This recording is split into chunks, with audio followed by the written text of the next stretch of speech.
Welcome to the Broken Pencil Booking Company Pro Wrestling Podcast and radio show infused with hip hop. I am Wood. Made daily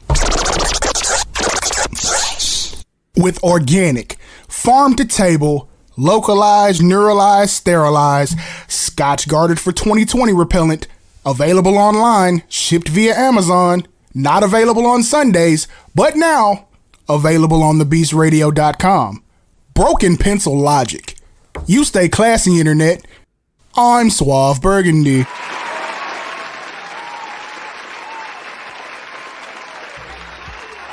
It is the month of Suave-tober. It is not November. It is not October. This is the month of Suave-tober. This is true. And on the code, check in. Center stage on the mic. You feel me? And we're bringing it on wax. It's the new style. Kick it over here, baby pop. I mean, if the good Lord says the same, Cyber Monday will be pretty lit for everybody. Boy. And that's just the start. Boy. That's just the start of the Suave-toberfest telethon and celebrate. We gotta get some people in order real quick for a conversation. I mean, it would help if you would just do it yourself. However, a whole lot of fucking gang shit. We got some straightening for you if you ain't got your shit together. Yeah, I'll make a reach out. You there's one you got to make, but there's a couple I can make. So we'll do the damn thing. Indeed. If you want to be somebody, you want to go somewhere, go. You better wake up and pay attention. Today is Thursday, November the 10th. Yeah, my lord. Yeah, my lord. I said, yeah, my lord. Yeah, my lord. 20 and 22. Hey, man. We got some shit to discuss, bro. Do we? We already have a discussion that's going to be at the end of the show. That's part of the agenda for the beginning of the show. To find out what that is, stick your happy ass around and find out. Jeez, handle them a little less rough, bro. Nah, I'm good on that. Okay, well, I tried. We usually do these at the end, the very end of the show, or the very beginning of the show. This is not the very beginning, but I feel now the energy is right to do this shit right now for the 24/7 championship. Don't you ring no fucking bells. All right, I tried it.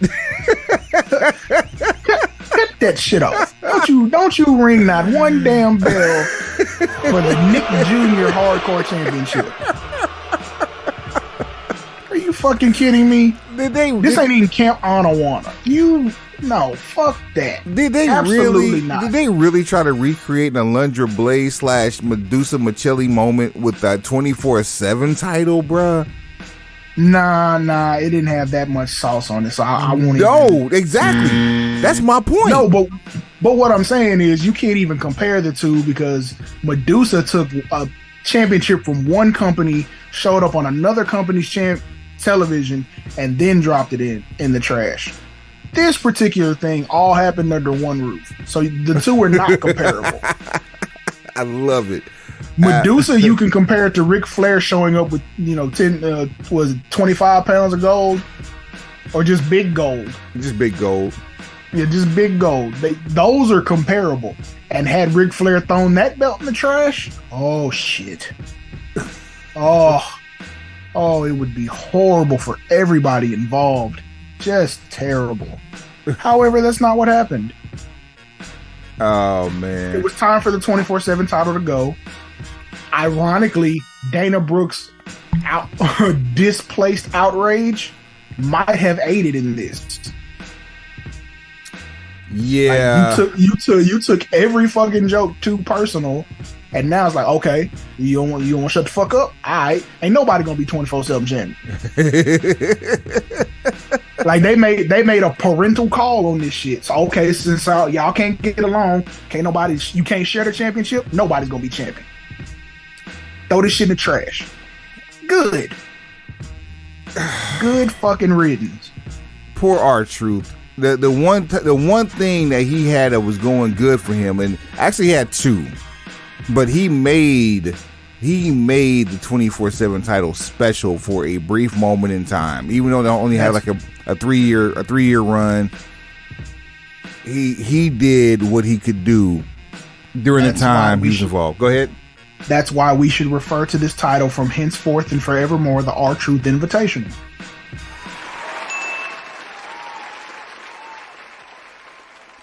I vote yay.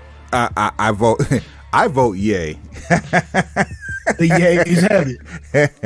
Yay. Yeah, you mean like R-Truth is what make this shit even remotely digestible.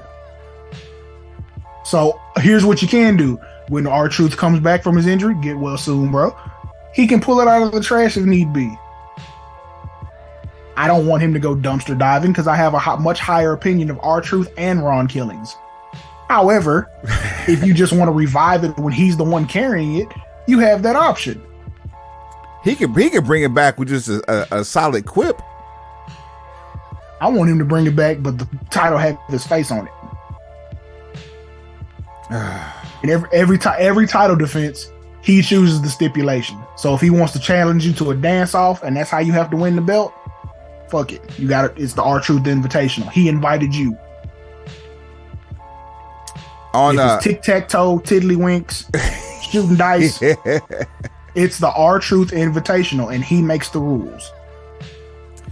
From one, swear to God, if Stanford does that, I want my money. In rubles. Straight up. I want all of my rubles. From one NWA champion to another, Nick Aldis, the national treasure, former NWA World Heavyweight Champion, has left the NWA. He gave his notice to Billy Corgan, and then went on Instagram and went apeshit. However, he has taken down the video, and Billy Corgan has gone off the rails to, I guess, give a real-time account of the situation. All leading up, all being discussed for, I guess, for the reason of Nick Aldis's uncomfortability, displacement, unhappiness with the organization. He said, to paraphrase, he said that the NWA's product has gotten so embarrassing that he can no longer be associated with it.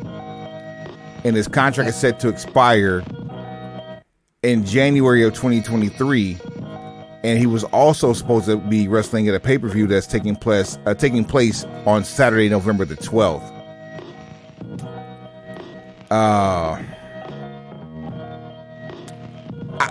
I'm gonna tell you,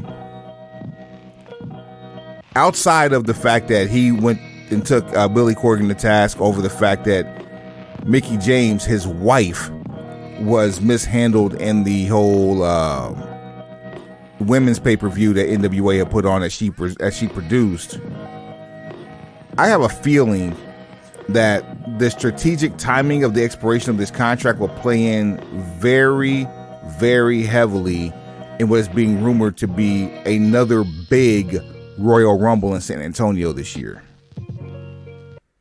All I'm saying is, when will you people learn to stop messing with people's wives? You people? What do you mean, you people? I mean you people. People who mess with people's wives. When are you going to learn? It doesn't matter how many overhand slaps get dealt out. Doesn't matter how many people get punched in the mouth. It doesn't matter how many people end up getting suplexed. Like, leave people's wives alone. Is nothing sacred to you? if you find a man or a woman who is not in support and or in defense of their significant other in the time of public distress, you will bring your ass home and find that some bitch empty. Please believe it. I'm not saying I know from experience. I'm just telling you I ain't trying to find the fuck out. Fuck boy, or in the words of Nino Brown, fuck that hoe bitch. I ain't fucking around with that skis. You see what I'm saying? Like, stop messing with people's wives, bro. Stop. That's some shit that need. If there's anything we need to leave in 2022, leave fucking with people's spouses in the past.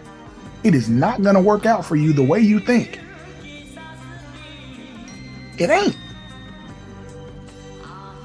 I wish there was a way to grab that original audio and or like shorten it to a clip, but there's not. Anything that's been on the internet, it still lives on the internet. You can find it. It's probably worth it for you to find it if you care about the story. Nick Aldis is one of the best talents out in the world right now to never step foot in the WWE. And clock is ticking. Not only is the clock ticking, I can't believe we didn't draft him when we actually had the option to do so back, four seasons ago, almost 5 years ago, when we started this damn show.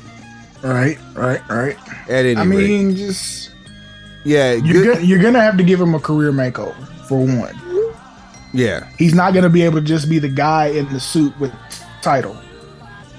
I mean, I completely, understand and appreciate that he's giving the 80s rub, the traditional vibe. Yeah, the traditional championship vibe.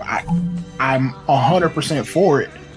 That just, you can't do that in Stamford because you're not going to be that guy at first. You're definitely not going to walk in to be that guy. Now, walk in with a suit, 100% for it. Yo, yeah, for sure. Like, let that be your image. You're gonna have to build on. Yeah, you're gonna have to build on that. Like, carrying the 10 pounds of gold is not gonna be there for you. So putting on the suit, 100% for it. What you do in combination or in cooperation with the suit is what's gonna matter up there. Bruce Pritchard's not in a position to have any say one way or the other about how your career pans out. Whether he's still on creative or not, he's just not in a position of sentencing you to basically purgatory. And let's be very clear, you can consider this your daily acknowledgement. All roads to the championship go through a whole lot of fucking gang shit. And they end with their tribal chief, head of the table, and the WWE Grand Champion, Roman Reigns. How do you think that's going to work out for you after WrestleMania? Because even if Rocky comes in at WrestleMania and takes the belt away from him, you can bet your ass that come this summer of 2023, that belt will be back around the tribal chief's waist. Because the tribal chief and the bloodline are what's best for business, whether they're against each other or with each other. That's your story in WWE. So period. So have you heard the last of the conversation that Brian Gortz kind of got into about why Rocky may not be solidified for WrestleMania, or it's more like a pump fake on WrestleMania? No. Basically saying because of the launch of the XFL, he might be a little busy. Which, I mean, is valid, but that's mid-season going into playoff time. So there's a lot of PR to be done, a lot of bouncing around. Like, what better spotlight to shine on the XFL than having part owner also participating in the grandest stage of them all. There's too much positive publicity that can come from this for him not to make this happen. On top of the fact, you don't go dropping subtle hints in sitcom television programming if you don't have plans to be there. Because this is shit that's taped months in advance. They're not filming episodes. Like, if you watch episode 1 of season 3 of Young Rock, they are not taping the next episode in between time. No. These are canned and have been canned, then greenlit. So for those references to have been made in the show the way that they were, everything but an injury is going to... Everything but an injury means nothing. It's like, you're gonna get this. And the grown part of Young Rock, the one that features an elder Dwayne Johnson, takes place in 2032. So for a show that's executive produced by the sister of Nick Khan, why wouldn't it be beneficial for, in a fictional capacity, or I'm sorry, this ain't fictional, a semi-biographical, mostly biographical account, that the future isn't predicating the past? Just a thought. I'm just saying, look, it's not that hard. I'm just trying to help y'all not disappoint yourself. It's not that hard. Speaking of bloodline, how about that outing that WWE gave us at WWE Crown Jewel last weekend in the Kingdom of Saudi Arabia? We're usually very harsh critics of the WWE's presentations overseas, because if Fixed Fight was a pay-per-view, it would be Crown Jewel. Right? We don't get into the politics of what happens over there. We just look at the actual event. For those of you who are on one side or the other, we just look at the content that we're being given from the cock paws. And usually it's on a Friday, right? So, like, the first few years, Friday morning, something like that. Yeah. This is the first time it's been on a Saturday that I remember. And just because it was Saturday morning wrestling, I made it appointment television. See? Oh boy, what the hell was I thinking? You get active the very first match, Bobby Lashley versus Brock Lesnar?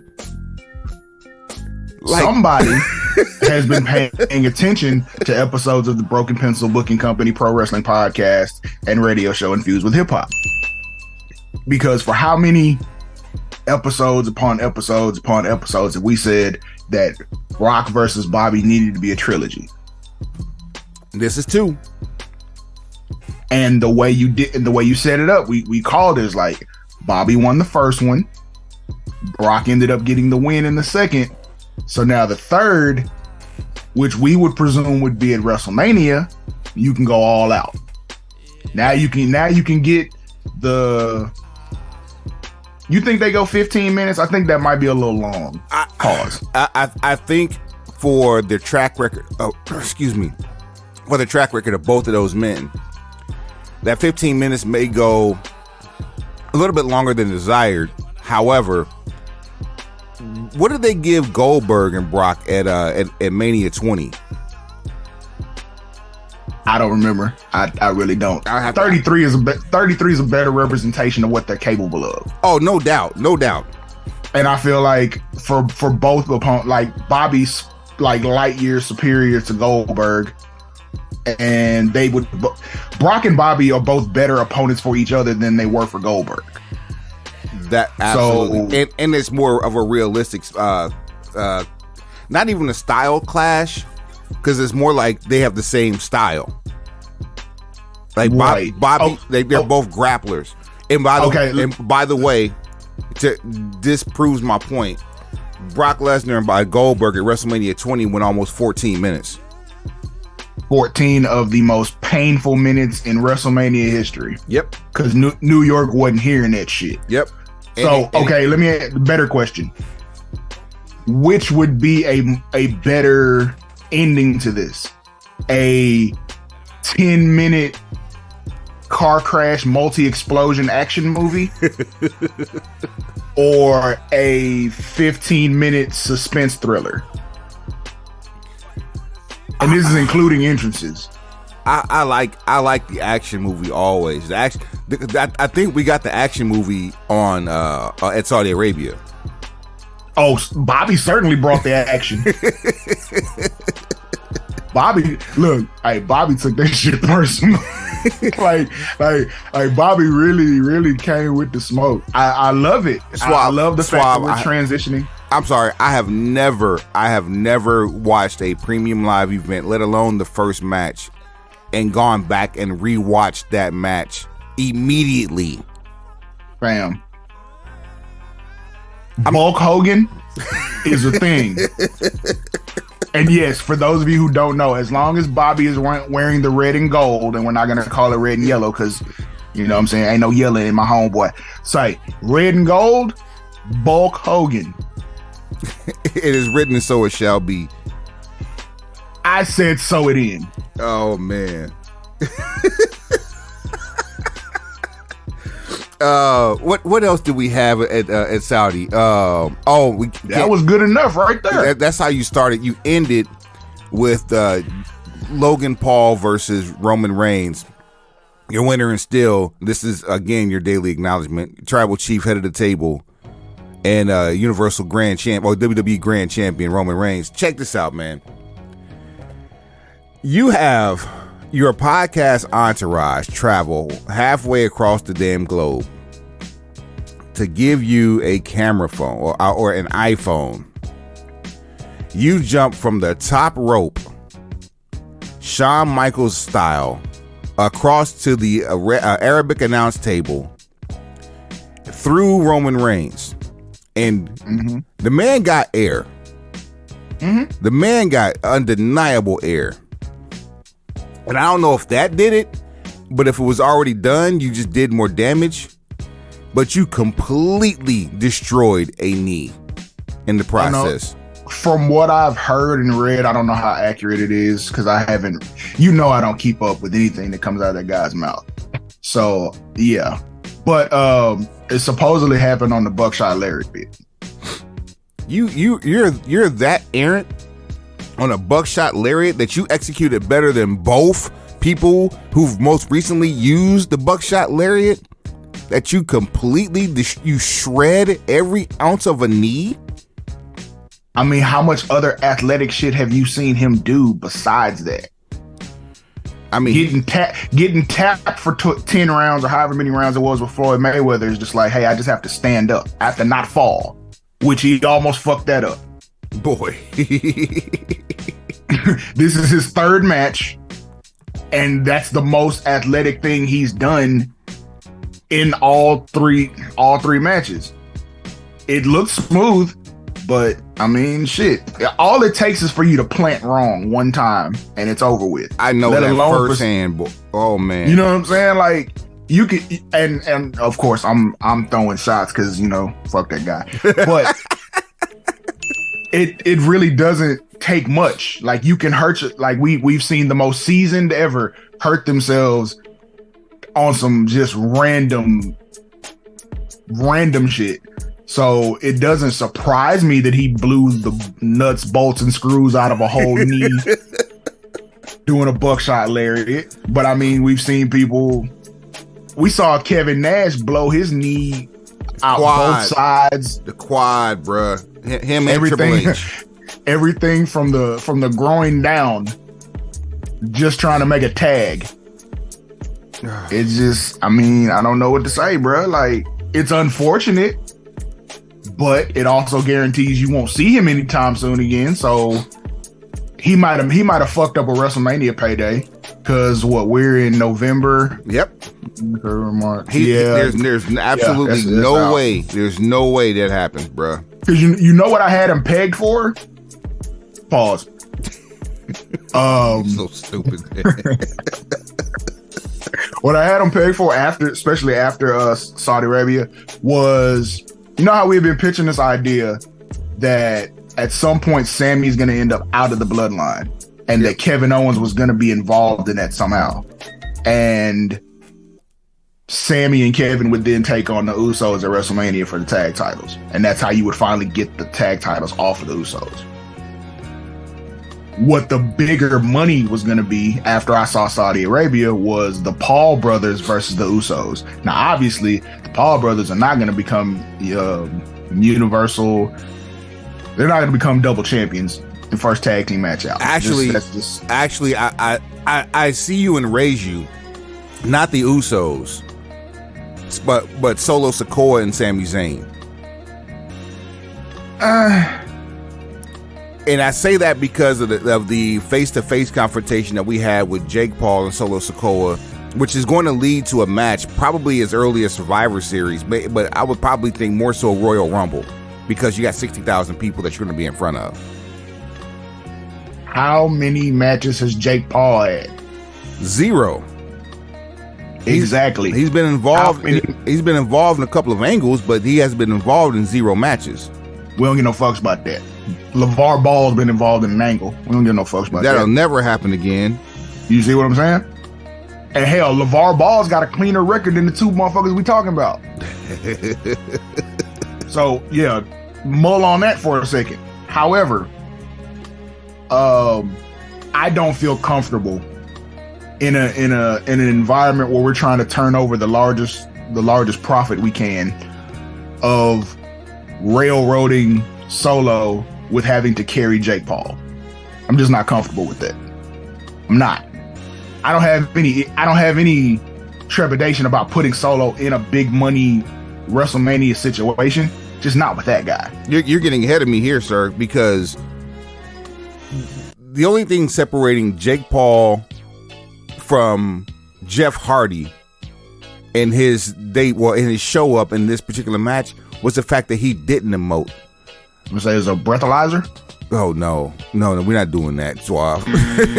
You brought him up. But remember when Jeff Hardy showed up to debut and help Matt Hardy, and he stood in the ramp and emoted while Matt was getting his ass handed to him?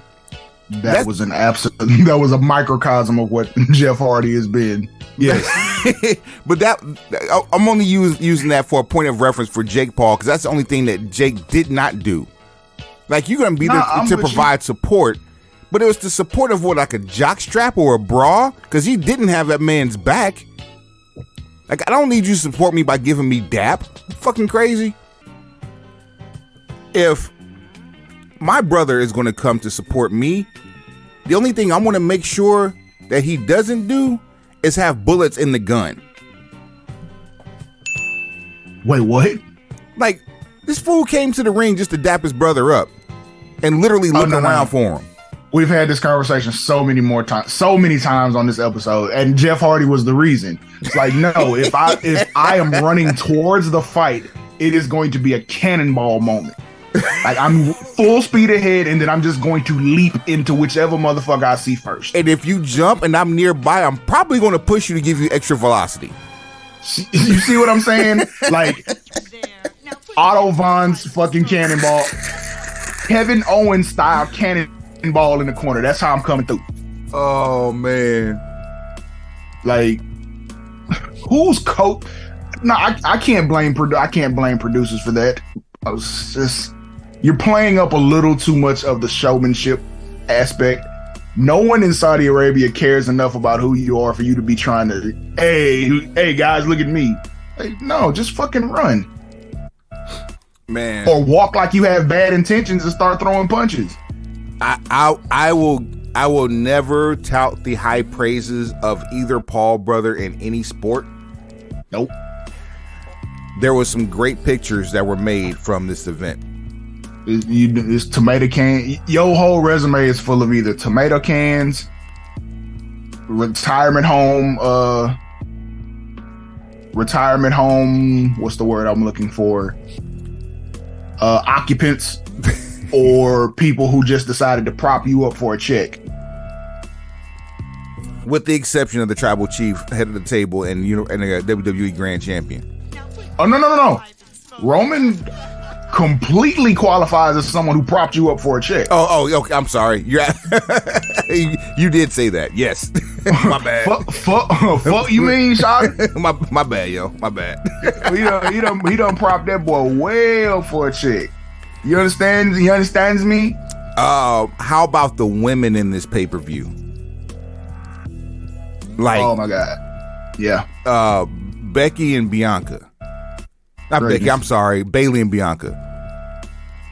I'm so much more impressed when they're fully clothed.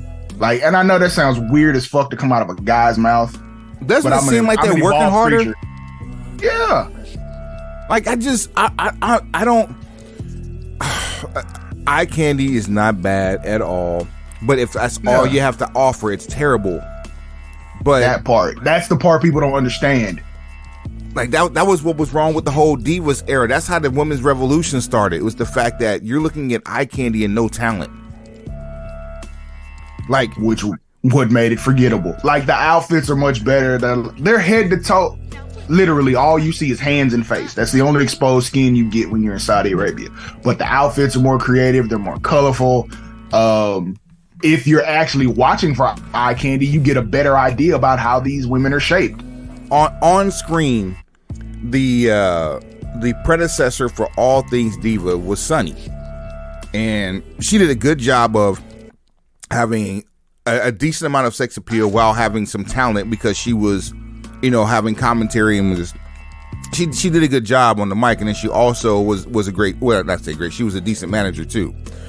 Now, nowadays, like, even going into the Divas era, like, people like, and I hate to say this, Kelly.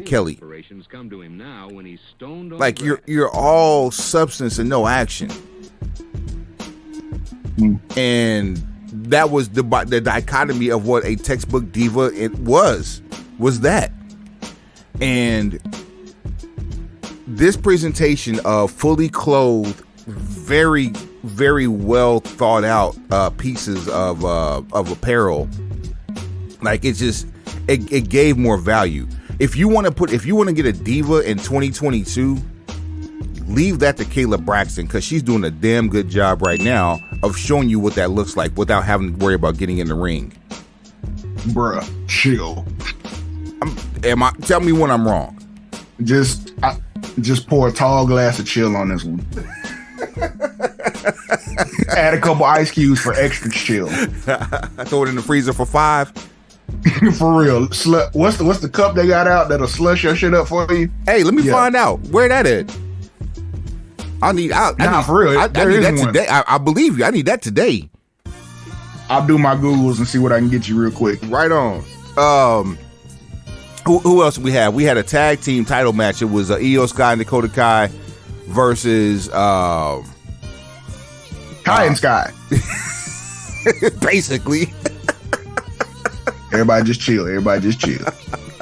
Asuka and Alexa Bliss, and we had a returning Nikki Cross and a pseudo model biker gimmick.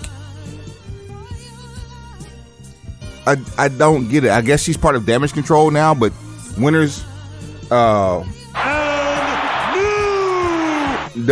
Women's Tag Champions would be Damage Control. By and large, though, overall, with the exception of Omos versus Braun Strowman, this is probably the best presentation that they've had over in Saudi Arabia for any of their cards over there. Would you agree, disagree, add a little extra? Like, what would you do? What am I agreeing to on this? Oh my God.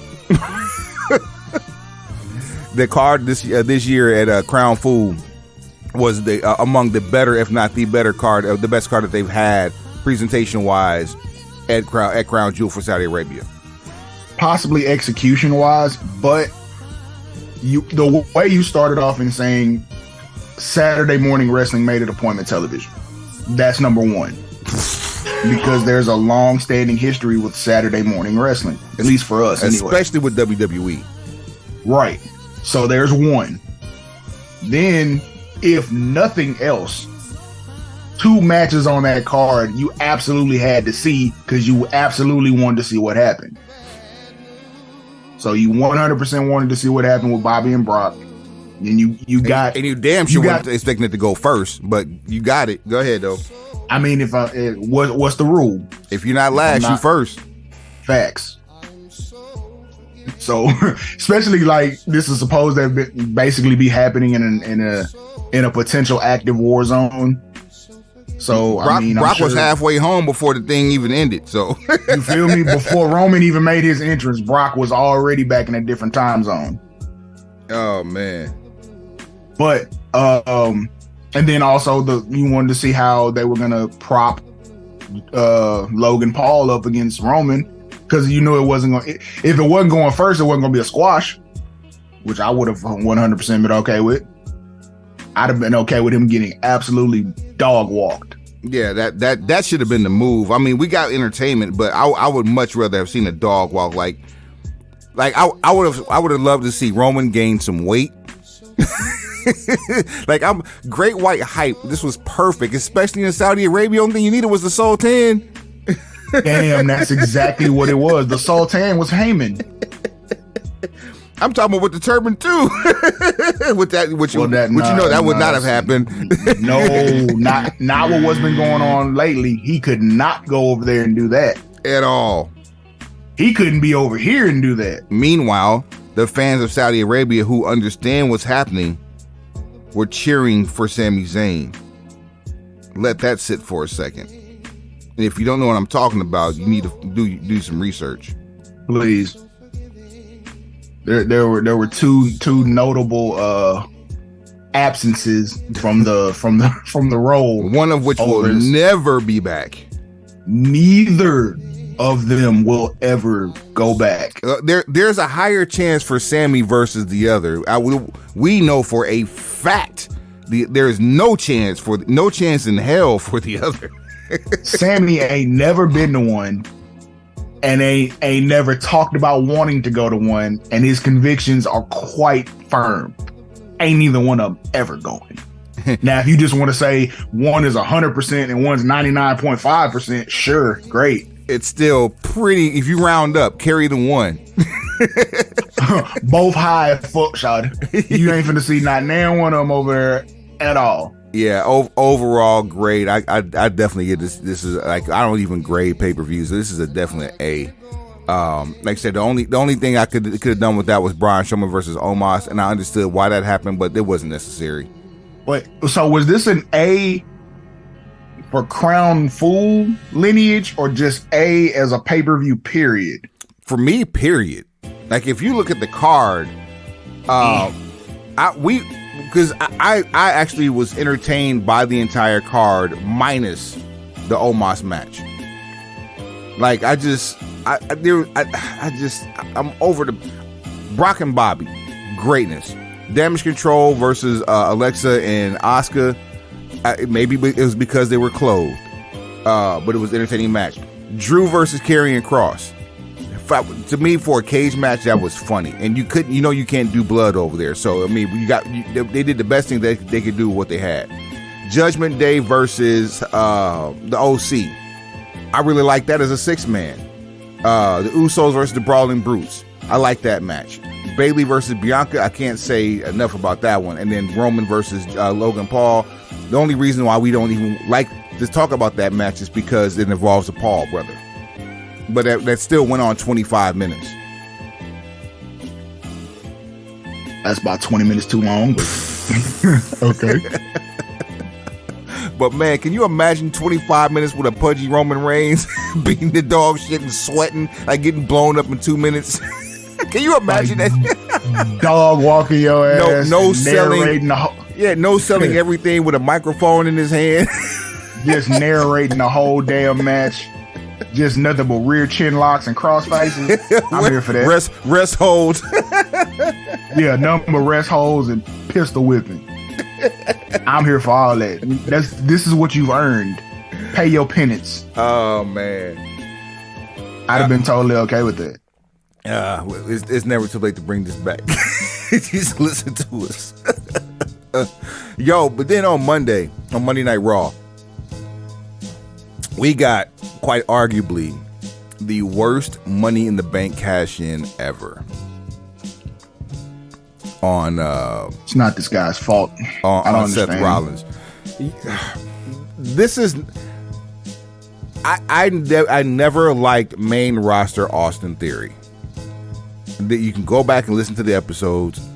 I never liked main roster Austin Theory. Is he a talent? For sure. The man's athletic as hell. He's young. He's got the look. Suave. He didn't deserve this shit. You take one of the more prestigious angles in this business, one of the more entertaining angles in this business for over a decade,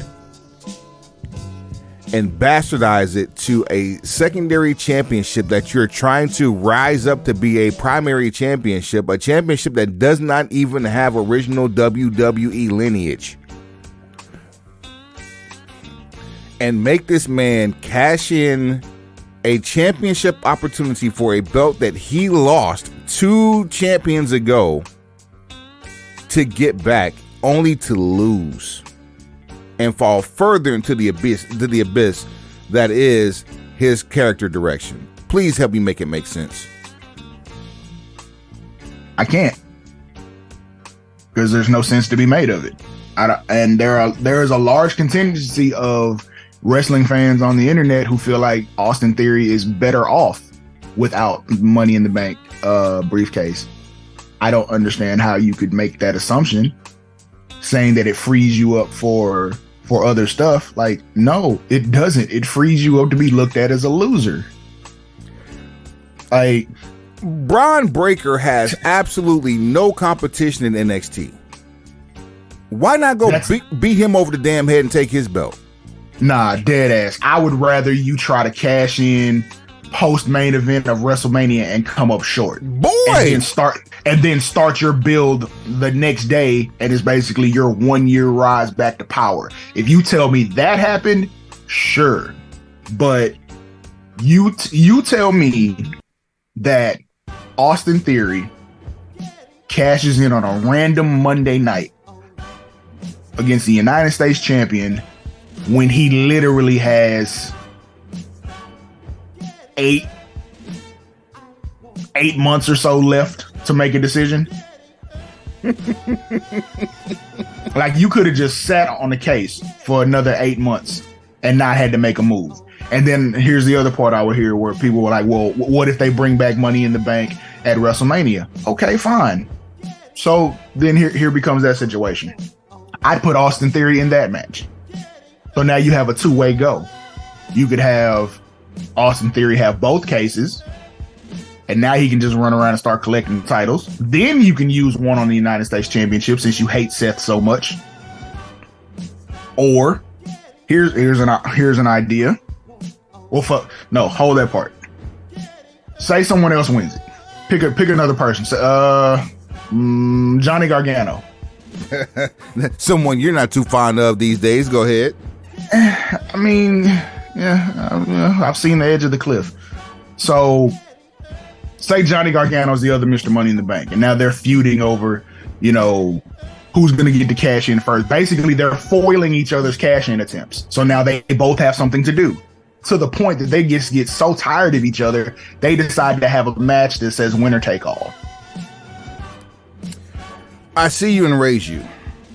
What is the rumored reason for removing or getting rid of Money in the Bank? From what I've been seeing, it has... getting rid of the pay-per-view? Yeah.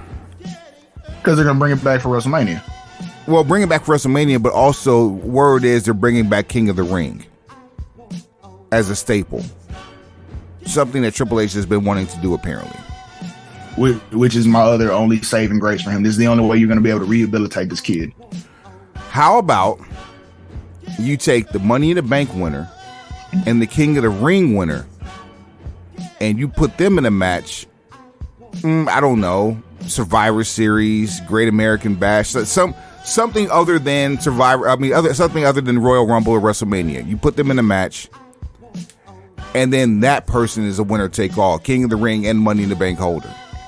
Because that way you have two. The only reason. Go ahead. Only reason I don't say that is because with King of the Ring, and this is a matter of fact, put a pin in King of the Ring. But King of the Ring, starting in 2002 when Brock Lesnar won it, is when the King of the Ring came with a SummerSlam title shot. I always thought that was fantastic. Yeah, that's dope. I don't think it should be that way. And you're only 4 months out from big- WrestleMania, and it feels like it's 6 to 8 months because it's just WrestleMania is so big. But then you go into summer and you forget that anything is really popping off. But that gets you through your fall. Facts. It would have made SummerSlam look so much different this year if we had a King of the Ring tournament and then that person went on to challenge Roman Reigns. Of course, you would have come up short. However, it's a different match. It's a way to create a fresh competitor. But back to my dueling cases storyline. If you have Gargano and you have Theory and they have this winner take all match, say Austin Theory wins that. So now Austin Theory has choices. Now, you could use it as a way to get one title off Roman if you just had to. But I don't know who would just go. I don't know who would show up for a cash in and say, I only just want one of those belts. Nobody. That would challenge the intellect of that competitor. But you've already challenged the intellect with the shit you just did this past Monday. Neither here nor there. Everybody already thinks he's a dumbass anyway, so it kind of goes in line. It's just now, as opposed to him losing the Money in the Bank, now he's gained fans through sympathy because they just feel sorry for the way he was booked. They feel like he's being punished for Vince's ills. But continue. Yeah, see how that worked with Baron Corbin. But boy. But so say we come up to WrestleMania time and he's got 2 cases. So whether by him winning Money in the Bank with at WrestleMania and having 2 cases, or the eventual dueling case storyline and he ends up coming out on top. So now, let's say he finds himself a tag team partner. Now he can cash in on the tag titles and then use the other case on Roman. Being the one guy that single-handedly brought down the bloodline is like a career-making moment, right? Absolutely. You had so many other options and so much more time to continue the build that this just felt like we're tired of dealing with him, or like we don't see what everyone else sees, or this is like some residual Vince heat type shit. I'm almost under the impression it's like no matter what you do, nothing's gonna be as good as what you did. This isn't quite as bad as what you did to Otis, but it's right there. It's up, yeah. It's up there. Yeah, like we need a mixtape of worst Money in the Bank cash-ins. I mean, it's only 6 bad ones. The ones that didn't work. Yeah. So you got Otis, you got Cena, you got Damian Sandow. He had a bang. He cashed in on Monday Night Raw too, but he had a banger. The match was a banger, but he lost. I guess it makes it bad if he lose, but he would be the best of the worst, I guess, by far. Yeah, Anderson, or I'm sorry, Kennedy. Oh, he didn't even get to cash in, so you can't even count him. He lost his to Edge. Like, yeah, he didn't even get a chance to cash his shit in. Well, neither did Otis, then, technically, because Otis lost his to Miz. He lost his in the fucking trial. It was the absolute worst shit ever. Like, Otis never recovered from that. Tell me you ain't worthy without telling me you ain't worthy. Shouldn't have made the decision. Like, stop doing shit for shock value. Have a plan. Oh man. Plan to work and work your plan. But that all goes to show just, you're dealing with, like, even the more things change, the more they stay the same. There's still going to be poor decisions that are going to be made regardless of who your rooting interest is for, regardless of which product you like more. If you're a wrestling fan, there's always going to be some shit that happens that doesn't make sense to you. This is one of those that, like, it doesn't really make a lot of sense now. It may not make sense this time next year. I don't think it's ever going to make sense. I just think that everybody is left. And the biggest problem is it wasn't for a WWE title. It was for the U.S. Championship. Right. If he shows up a U.S. champion next week, like, what the fuck? He's already been U.S. champion. And that's one. Seth and Bobby did a good job of elevating the title, but it's still lipstick on a fucking pig. But here's the thing. You haven't made that elevation of the title plain and crystal clear to the viewing audience. Basically to explain to them, this is the USA Network. The US Championship is the face of the USA Network. You are the guy on Monday Night Raw. Like, to basically lay that out in no uncertain terms so that people understand when there's a US title open challenge or when the US title is the main event of Monday Night Raw. It's not because Roman doesn't show up. It's because this is the show where this happens. A Flair territory style promo to put that over would do wonders for that belt. Or if you would have just left MVP with Bobby Lashley, left the suits on, MVP would have been able to convey that very quickly, very easily. Remember, anytime that Flair wasn't knee deep in the middle of a feud, he would come out and put over not just the title, but the NWA as a whole and all of the talent, even the Dusty Roses and Nikita Koloffs, the Magnum TAs. He put everybody over in an attempt to get more eyes on the product while letting people know like how serious we are about our shit. Because he knows for everything we ever say about Ric Flair, good, bad, or indifferent, he does know which side his bread is buttered on. And so that same, if you're going to build up a non-WWE title to be the title on a particular brand or a particular show, that's going to be the only way that you do it. Now, granted, the younger audience doesn't give a shit about the US title not being a WWE product. But we can never forget the fact that title will never be more than the Universal title or the WWE title, because it did, if for no other reason, it did not come from WWE. On the flip side, or even on the same side of the coin, rather, the same thing you're talking about with elevating the US title for the USA Network, yada, yada, yada, that could have happened with the Universal Championship, and that was one of those things that was more of an aha moment for fans than it was for the fucking front office. Explain that shit. I can't speak about the previous regime. We've done that too many times. We've done that more than enough times that we shouldn't have to go back and rehash that conversation again. Oh boy. Like, look, but you completely railroaded Austin Theory. I don't know how you shake back from this, but one of my ideas is what you brought up about King of the Ring. So we had a conversation away from here about what King of the Ring should look like going forward.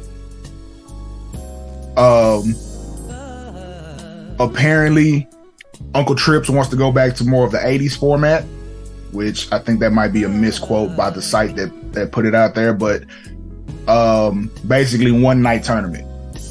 So a pay-per-view event or a premium live event that takes place over the course of one night. Right. So I think the 80s where it was like literally one night tournament, like from start to finish.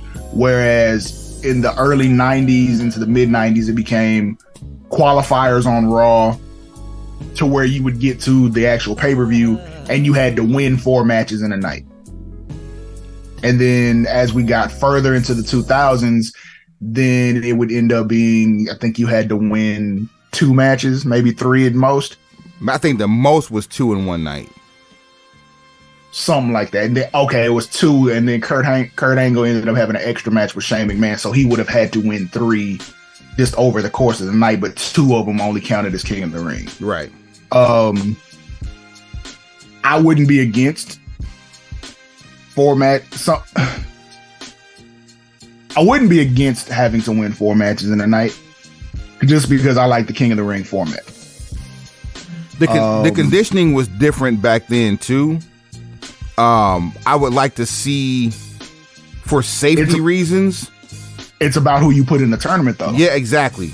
Yeah, for safety reasons, the people that you put in this tournament need to have that conditioning there, because, like, to be able to compete, like, we've seen the injury bug more on live television in the last 2 years than we probably have in the last 20. And possibly, but every match doesn't have to be a 20-25 minute banger either. Like, you're gonna have Of course, you're going to have your marathon men that are a part of the tournament, your Dolph Zigglers, your Seth Rollinses, those with that type of cardio. But you're also going to have some heavy hitters that should be able to, pull off some flash victories. Like you would have a Braun Strowman involved who theoretically would be able to, get in, get out, get the fuck gone. One hit a quitter. Yeah. Right. And you should book it that way. Like you have a juggernaut that seems like they're going to walk all the way to the finals, a la Bam Bam Bigelow. Yeah. In 93. Like he's basically dog walking his way all the way to the finals. And then you end up against, Bret Hart. And it's, you see what I'm saying here? Walk in, chop, splash, 1, 2, 3, next opponent. Right. And that's how you build multiple people in this tournament format. And you save time because you can be able to produce better TV when you have a squash like that. Right. You have the injured babyface in peril who's fighting against all odds. You have the juggernaut who's just walking people down. You have the sneaky heel who's just kind of lie, cheating, stealing his way all the way to the finals. And then when you get to that final four, it's like, okay. And you know what's crazy about that format? It doesn't matter who it is that is on the receiving end of a short, like a really time sensitive ass whooping. Everyone is protected. No one walks out of that looking worse for wear. You're in the fucking King of the Ring tournament. It's like being in the NBA playoffs and getting eliminated in the first round. Motherfucker, you make the playoffs. I can almost tell you who would be who. Like your injured babyface in peril who just keeps finding a way to win. Edge. Because who? Edge.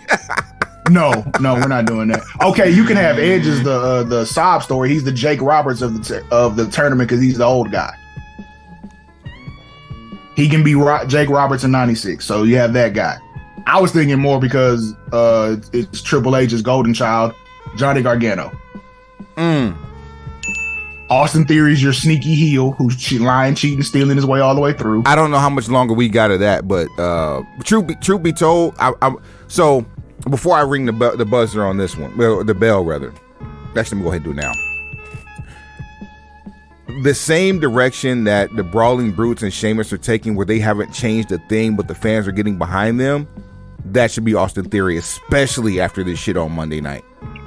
What kind of babyface is a babyface because you're a loser? Ooh. That lovable loser shit does not cash out. Yeah.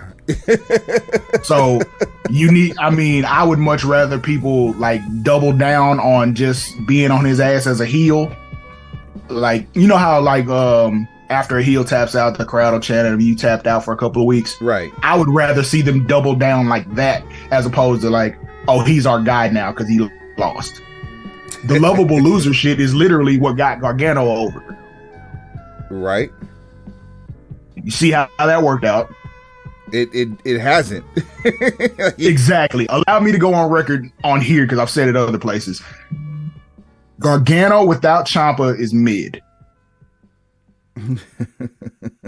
Like whether it's a tag team partner, as an opponent, whatever. Gargano without Ciampa involved is mid to me. And I mean Ziploc bag without the slider seal mid. Yeah, that's yeah. Oh, and my juggernaut would be Solo. Solo should be like one hit of quitting. Like he should be dog walking straight to the finals. So let me ask you this: do you do 4 and 4, do an 8-man tournament, or do you do 8 and 8 and do a 16-man tournament and split the brands? If you do 16, I want qualifiers. Like you need to be able to make this mean something. Otherwise, for a one-night tournament, just do 8. And I mean, they have to be 8 dogs. No, like this World Cup thing they have going on feels like you're just using people who aren't being used on TV as well as they should be. Okay, all right, cool.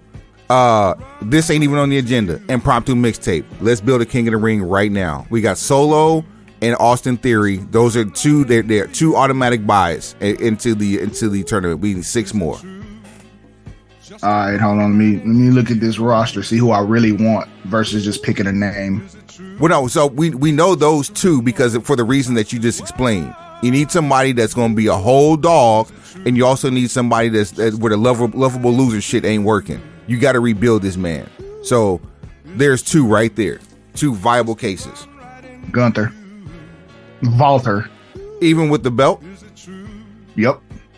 Look, if we're gonna do an 8-man one-night tournament, I want all assassins. I don't want any fillers on this tape. Ooh. Even though we've already seen it, do you do Sheamus because of that? No. Okay. Walter, Solo, Theory. I got a good one. Simply because of the fact that the door is open with him, Carl Anderson. He's the never open weight champion, and they're advertising it as such. Meh. No? I'm good. I mean, if you want him on your list, you might want to start another column for me then. Nah, that's the whole point. We got because if I'm picking anybody from the OC, it's AJ. And to be honest, everybody in the OC is aged out of what I'm trying to do right here. Oh, okay, all right. So that is a factor. And they don't have to be young, but they don't have to be on the downswing of their career either. Either or, but they just have to be. They have to have way more days in front of them than behind them, and it's a thing. Okay, all right. So take out Anderson. Montez Ford. That's a good breakout. How about Braun Breaker? That was gonna be next on my list. So all right. So far we have Breaker, Ford, Theory, Solo. We need 4 more. Cody Rhodes. Nah. Nope. Why? Because that's the same conversation as AJ and Carl Anderson. And he's not even active right now. On WWE television though? And he's not even active right now. When's King of the Ring happening? Next week? We said right now. That's weak. That's weak to me. that's real weak to me. I don't see it. I don't see any reason to keep Cody out of this. I don't see it. I don't see it. All right, put him on there. Put Cody on there. How about No. You take Cody out. Put in how about Elias? That I was just looking there. That's off the top. Either Elias, go ahead, Elias, Karrion Kross. Ooh, good one. Damn good one.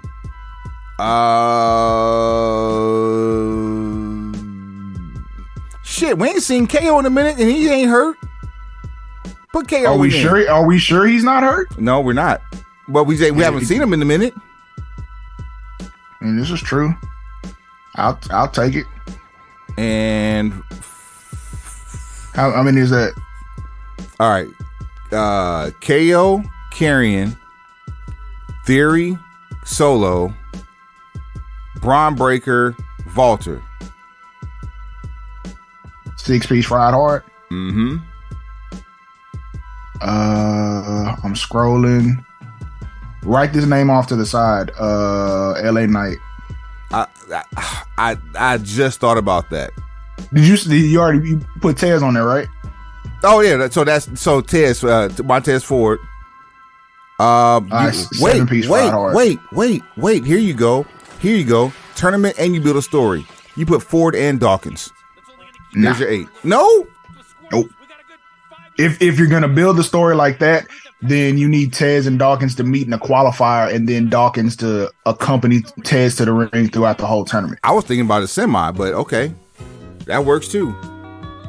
I'd rather see that than any other just random, because there's a built-in story for post King of the Ring, because neither one. I don't want to see them split like that. It's contrived. I don't want to see them split. Who said they had to? So this would be like the first time where something like this would happen and someone not split. Like they have the opportunity to meet in a tournament against each other, go all just literally balls to the wall, and then still. Well, it wouldn't be the first time. It'd just be the first time in Stanford in a long time. FTR just did this. Yeah, but was it the tournament? Yeah. Okay, that was for the All Atlantic. Nah, this was for the Owen Hart Invitational. Yeah. That's not even. Yeah. Hey, look, it was a tournament. I'm with you. Don't shoot the messenger. I got you. That part. Here's one, and he should almost be ready to return by now too. Rick Boogs. He's earmarked, so definitely. So yeah, I'm with that. So we can replace. If you're gonna put one of the State Prop Chain Gang, Street Profits in there. If it's going to be Dawkins, sorry, you said Ford. So if it's going to be Ford, yeah, then I would like to see Rick Boogs there. Rick Boogs. I think that's a fire-ass 8-man tournament right there. That's something that's worth watching and something that's going to give us viability long term. I also like Tommaso Ciampa. I wouldn't mind seeing Woods in it again. It'd be as a possible 2-time King of the Ring winner. Okay, fuck it. Let's go 16. We can go 8 more. Because you need qualifiers anyway, so go 8 more. Right. Ciampa, Woods. Ciampa, Woods, Shelton Benjamin. Same reason. For the same reason I didn't include. Yeah. Oh, Shin Splint. Almost the same. Damn. Like, you know how many times they just fucked off Shinsuke in this World Cup tournament, like first round. Yeah. Are you fucking kidding me? Give me. I don't want to see Otis nor Chad Gable. Yo, want to see Otis? OG Otis.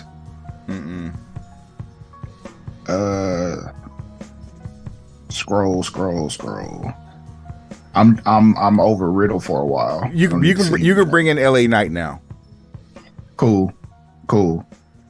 I want to say Madcap Moss, but no. And you can bring in Cody now. If we can bring in LA Knight, we can bring in Cody for the same reasons. Pause on Cody. Is Gargano, was he part of the original list? Hell no. Put him in there. All right, so Gargano, LA Knight, shit, who that fast? This is an absolute Woods. Yeah, we gotta start writing shit down. Not spring chickens anymore. So that's 3. A returning Corey Graves. I thought about that too. Fuck no. I got a good one for you. Carmelo Hayes. Bring him in. Santos Escobar. But since we're putting Braun Breaker in here, do you want to do more than one NXT guy? I brought him in specifically because he's the champion.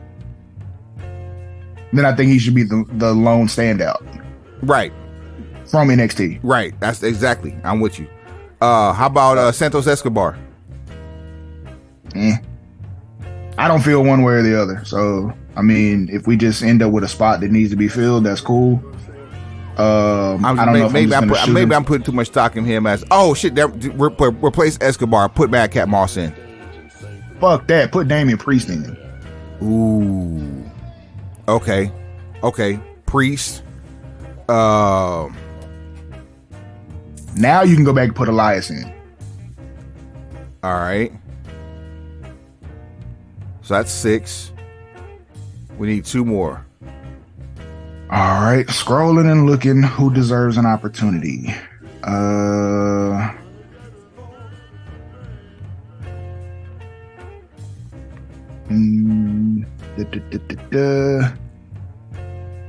said I'm good on Riddle. No to the Miz. You know Ziggler would put on a fucking show. Yes, but he also falls into that. I know, man. If that's the case, we need an 8-man elder statesman tournament. Which we could never call it that, but I'd be cool with that too. Like if you just wanted like super bangers, that might be fire. Mustafa Ali is in the waiting room. I don't know if I want to let him in here just yet. Same thing for Rico. I'm not sold on Ashanti the Adonis, and I'm also not Bobby Roode. The same reason that AJ and Carl Anderson. No. Sami Zayn is almost the outlier of that group. And you got Solo already in there. Right. I mean, but you're looking for a storyline, so. But yeah, Sammy in the waiting room. Nope. No. Bring him in. All right. Yeah, bring him in, because you know when given free reign on time, he can put on a banger. We need one more. You got Ciampa in there, right? No, because Ciampa's hurt. We got Gargano in there. We don't have Ciampa in there. Ciampa should be in there. If we gonna have that conversation about we were gonna let Cody in, might as well let Ciampa in. I mean, there's a whole lot of wrestling right there. That's all I'm saying. Now, if you want to do this, okay, how many people did you want to do for this Elder Statesman tournament? Because we turned a lot of people down on ageism. 8. All right, AJ, Cody, Dolph. AJ, Cody, Dolph, Rude, Anderson. You really campaigning for Anderson, ain't you? Man, listen, they deserve a. They deserve the check that they're getting. Damn. They're getting paid very well. They deserve the check. I'm Kofi Kingston over Carl Anderson. Why not both of them? Because I ain't there yet. If Carl Anderson makes it in on this tournament, he will be like number 8 chosen.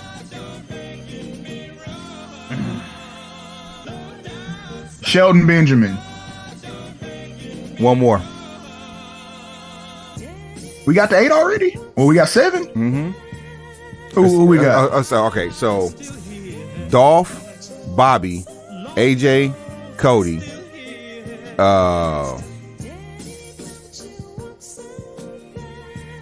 did we say Balor or no? No, but yes, put him in there. Okay, Balor. Oh, that's a killer tournament right there alone. See? Let me start using my shit. I'm telling you, just start writing with. I'm typing. Dolph. Thank you. Hey, Dolph. Cody. AJ. Rude. Gargano. No, wrong tournament. Balor. Edge. That's 6. We need 2 more. All right, I'm scrolling. Kofi, I'm looking. or was he in the other one?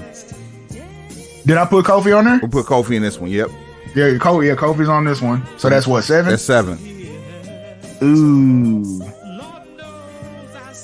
Scroll. Sheamus runs over everybody if he's in this bitch. Same thing with Drew. Drew's not old enough. He just needs to cool off. Sheamus.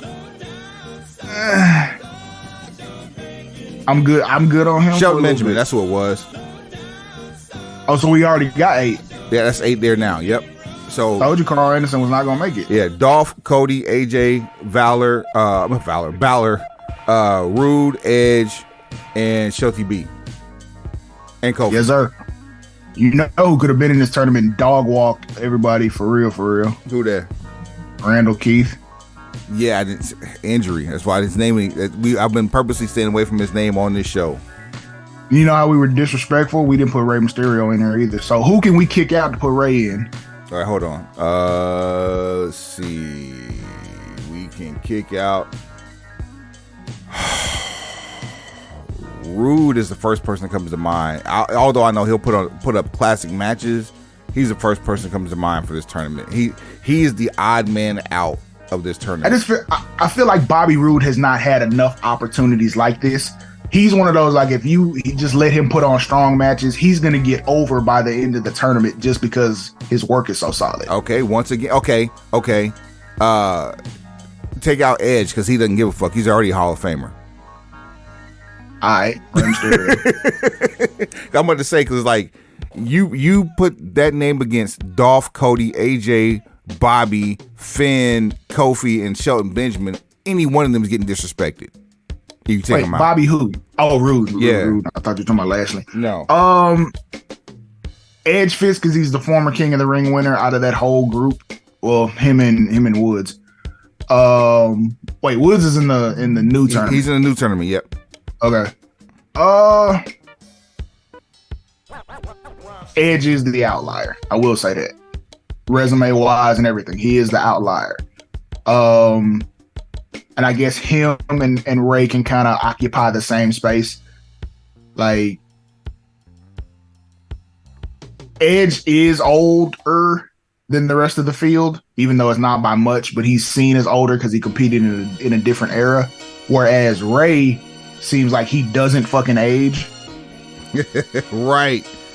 Like, Ray just don't seem like he fucking ages. Like, he's the same dude from fucking WrestleMania 23. Until, you know, an unfortunate injury occurs. But yeah, like, yeah, Ray can occupy the same space as Edge in the same tournament. So I'll take Ray.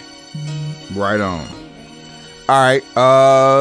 We can save that. I did have another mixtape. We can save that for another show, or even like until once we come back from this little mini stretch of, like, I can't call it vacation, but because we still gonna be having shows popping off, but we're not doing another live show. Oh, a live show that doesn't involve heavy AEW talk until December. So we can save that one for that. But speaking of AEW, MJF has been off TV inside the arena for a couple of weeks, and we were wondering what was going on. Apparently, he's signed on to be in the Von Erichs movie. As Lance? Yeah, I was low key geeked about this shit till they said Lance. And I'm like, dog, I'm not, no cap. I'm not even bullshitting. And I remember that shit was deflating. I remember when Fritz came on answering questions as if someone legitimately asked him this question in the mailbag, and he addressed this man by his real name, William Vaughn, and said no, that he's not a Von Erich. That shit lasted a whole 3 weeks. Let me ask you this, Suave. He got scammed. Suave, 3 weeks. This program lasted 3 weeks. Can MJF legitimately pull off a can he pull off a story or a character that was in the storyline in wrestling for 3 weeks when this whole movie is encompassing 2 generations of talent? Okay, the question is, can he pull off anything noteworthy? The answer, because it's him, yes. It's gonna depend on a few things. How the script is written and what the main idea of this movie is. So we were having this conversation with someone who wasn't from Texas. I'm native. You spent enough time here and seen enough of the local TV. By far, transplant, second home, you name it, I'm that. I've been here, done that, can get around better than people who've been here all their lives. Go ahead. Yes, you know what I'm saying? I grew in, didn't flew in. So the question was posed. So the way it was posed to us was like, Lance was going to be a pivotal part of the movie in A24's production, and you and I both looked at it like, what? of all of the things that you could choose about the Von Erich story, regardless of which one of the brothers you were going to focus the movie around the most, you spun the wheel and landed on Lance. No, I'm just saying, like, if you picked David, if you picked Kerry, if you picked Kevin, hell, if you picked Mike, if you picked fucking what was the smallest one? There was another one. The Chris, yeah. If you focused on Fritz, at no point would you feel like Lance plays a pivotal role. He either signifies the decline of business in the area, or it's like it's a passing afterthought. That's just it. there is no allegiance to Lance. There's no depth. There's no depth in Lance. It's just unless you fake it. It's just the name Von Erich that you gave him. That's it. So unless there's some extra stuff that Kevin can shine light on as far as helping the script writers keep this sort of true to the actual narrative, because here's the problem. And I don't think people are putting enough stock into this, because the counterpoint I was given is that this is cinema and, it's not going to be a documentary. Of course, I know this isn't going to be a documentary, and there have been at least 2 really good ones done already. Yep. The thing is, Texas obviously is a very large state and encompasses a top 5 market. As a matter of fact, 2 top 10 markets. Yep. 2 top 5 markets. No, this is true. I wasn't trying to brag totally, but yes, that's the factuals of it. 2 top 5 markets. So when this film releases, that plays into the analytics, into how you market. You're gonna spend a lot of extra marketing dollars for this area because it's something that resonates with these people in these top markets. If the movie is not at least true to the story, doesn't have to be blow by blow account. You can probably omit one thing here or there, or you can shave some things for the aspects of time. But if you try to rewrite history with these people on this subject, it's going to blow up in your face. I don't give a fuck how much gas Zac Efron is on. It won't matter. Which, if you've seen the pictures floating around the internet, he looks more like Scott Putski than he does Kevin Von Erich, but still. Absolute factual. He's trying. So I give him an A for effort. But you can sort of reshape the narrative. You can shave things for time constraints. But if what we've been told is even remotely accurate, that you're gonna cover, up and through Carrie's demise, you're basically gonna cover everything that we know already. So everything that was told in the Dark Side of the Ring, everything that was from the WCCW documentary that WWE put out. Then I think there's another one that was independent from that.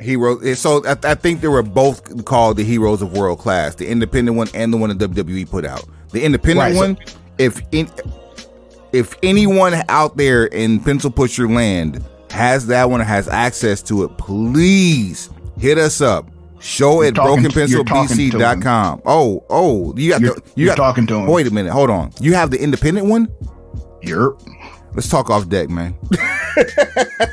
Straight like that. I just gotta go find the DVD, and I'm almost certain I know where it is. Yeah, I remember trying to order it, and by the time I did, they went out of business because of the WWE purchase. Yeah, that's crazy. But yeah, if it's not true to form, you're gonna have problems, because this particular region of the world has no problem about being vocal when there's some shit they don't like. Boy. So go ahead, especially as it relates to their native sons. Come on. Mm-hmm. You said who about what? Soon to be a phenomenal fee. Man, we will take some of this broken pencil knot to slice it off and put it on your plate. Go ahead and cash at me mine. One time for the one time, cash at me mines. Oh, this motherfucker here, he gonna really hold me to the fire. That's what makes us better. Better than you. Yep, accountability is what makes us better. But yeah, if you're not going, you can't include all of those life points and then tell me Lance is the climax of the movie. You could have told me he was playing Buddy Roberts. Okay, here's a fun thing. Damn. Because look, we had some shit going on before we saw that. Plus, let us also be transparent on this. We don't know for certain that MJF is playing Lance. That's just a report we saw. It could be complete bullshit. It could be just something somebody pulled out their ass. Pause. we came up with the idea that MJF was gonna play Gino Hernandez.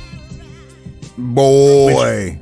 Which if he played Gino, sorry, we got action. Because that shit's gonna be 100% right in pocket. If he got to play Gino Hernandez, greatness. To which I then countered and said somebody need to call Nick Aldis to play Chris Adams.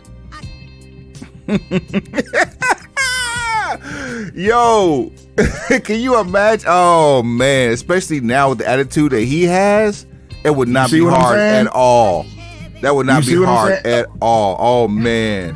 Bitches, you trying to bring the 80s back is you ain't. But again, I'm not in A24's casting room. I don't know what the direction of this movie is. I have not seen the script. I don't even really know, other than what light conversations we've had back and forth about what the direction is going to be. But yeah, was Chris Adams taller than Gino? I'd have to go back and watch. Yeah, I don't know. They'd have to do some. They have to do some. If he was, they have to do some camera tricks to pull that one off, because there's like a 4 or 5 inch height difference. That man, man. Well, yeah. Well, either way, I know it's not that much of a height difference between the two of them. Man, you hit something there, boy. Oh my God, I'm interested now. That's what she said. Hey yo. Hey yo. Hey yo, listen. Oh man. Actually, so Chris Adams was 6'1". Gino was what, 5'10"? No, both 6'1". I knew they looked to be about the same height. All I really know is yo ho wants to be with me. She ain't playing. Feel what I'm saying? I mean, between the sheets. See. Oh man. You mentioned Dark Side of the Ring. I've been checking out Tales from the Territories. Man, did you see the Polynesian Pacific Pro Wrestling story? I did, but it watched me more than I watched it. Go back. I'm gonna go back and watch it so that I can, Yeah, I never knew Lars Anderson was as influential in the industry as he was, or had that much of a stronghold. I just remember seeing Polynesian Pacific Pro on cable access randomly. It wasn't even every week. I just see certain episodes, and I just remember seeing. You remember back before the redo of the set and on World Championship Wrestling, where they just had the blue apron with the yellow NWA letters on it. You remember that those days they had? So that's the ring that they had. That's one of the aprons that they had over there. Was just that, just said NWA in gold letters on the blue apron. But I remember seeing everything from battle royals to like 6-man tag matches, and there was always a big name in that. And boy, some of the stories, and the fact that Kevin Sullivan was literally everywhere is crazy. I couldn't turn on my TV, and with the exception of Mid-South UWF, that was the only place where I didn't see Kevin Sullivan. I literally saw him everywhere else. If I turned on and saw IWCCW, I could see him and Ox Baker. If I'm turning on World Class, I see him and Mark Lewin. Like if I turn on Polynesian Pacific Pro, I see him and Mark Lewin as the Purple Haze. Like, just, that man was everywhere. And then so the last 2 episodes, apparently, we're gonna have this coming week the Portland territory, and then following that Mid-South. And I really think that if they really wanted to get active, they could do whole seasons on each one of these territories. That's just my take on it. Is it just my disconnection, or does it really seem like Tales from the Territories has not hit as hard as Dark Side of the Ring? Or maybe is it just I'm expecting too much? I guess the better question for me then would be, what are you expecting? That's probably it. I don't know what to expect from this. Like, Dark Side of the Ring has me where, like, I'm expecting depth to story. I'm expecting it's almost like a documentary on steroids. Versus, for those of you who have the cock pause or had WWE Network in its original inception, there's a show on there called Legends of Wrestling, where it's a panel of people sitting in a room, black backdrop, and they're just discussing different topics from the territories. Same format. They don't have instead of using the reenactments a la Dark Side of the Ring, they just use actual footage. So, but it would be like, go ahead. Yeah, no. So here, I think the biggest disconnect here for me with Tales from the Territories is you're taking. Give me a territory. Just name a territory. Memphis. Shit. Okay. You're taking a territory that had a roughly 35-year run under different names, but the players, for the most part, remain the same for roughly 35 years, and you want to take that and wrap a bow on it and give it to the masses to understand in 44 minutes. When the majority, and when I say majority, I mean like 90 to 95% of the footage that's available from all eras of Memphis wrestling no longer exists. It's an idea in people's head for those who are still alive. That's not even cap. That's what it was, because it was expensive to keep tape and buy tape. That's just one. That's just one example. Like that part, I'm with you on. It's the, as far as holding my attention, it doesn't do the same job that Dark Side of the Ring first 3 seasons had done. And then by comparison, like the direct comparison is the Legends of Wrestling show, which is the exact same thing. It just has, I wouldn't say better production value, just different. And they do it the same way. They just don't. Tales from the Territories gets into the weeds. So you actually start seeing parts of the business that probably weren't supposed to be told, or you get some of those like inside the car stories, like the AWA episode. Yeah, with all the shit. That one had to have, that one in Florida had to have the most depth of real life associated with that we have seen.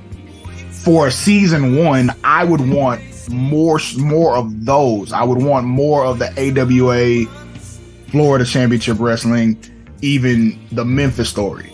And something tells me the reason why they're waiting for last for Mid-South is the one that's probably going to have the most stories attached to it. Something I don't know. Maybe I'm hoping, but because we've both heard stories. Yes, it's just, I don't know. And maybe it just needs to be where once the season's over, I take a day and just watch all of them straight through. Because I don't even know if that's a good idea. So let me kind of put it to you like this: Tales from the Territories would be the biography from birth to death, right? Where Dark Side of the Ring is the most exciting birthday party within someone's life. You know there's going to be some bullshit at the best birthday party. It's always a drunk uncle who's begging for crackers still in the ring. Jeez. That's the best way I can compare it. Because I'm not going into it hoping for anything more than learning more overall about the organization. Because like Polynesian Pacific Pro, like there were things I didn't know that, because most of the stuff that you learn, you find out on Young Rock.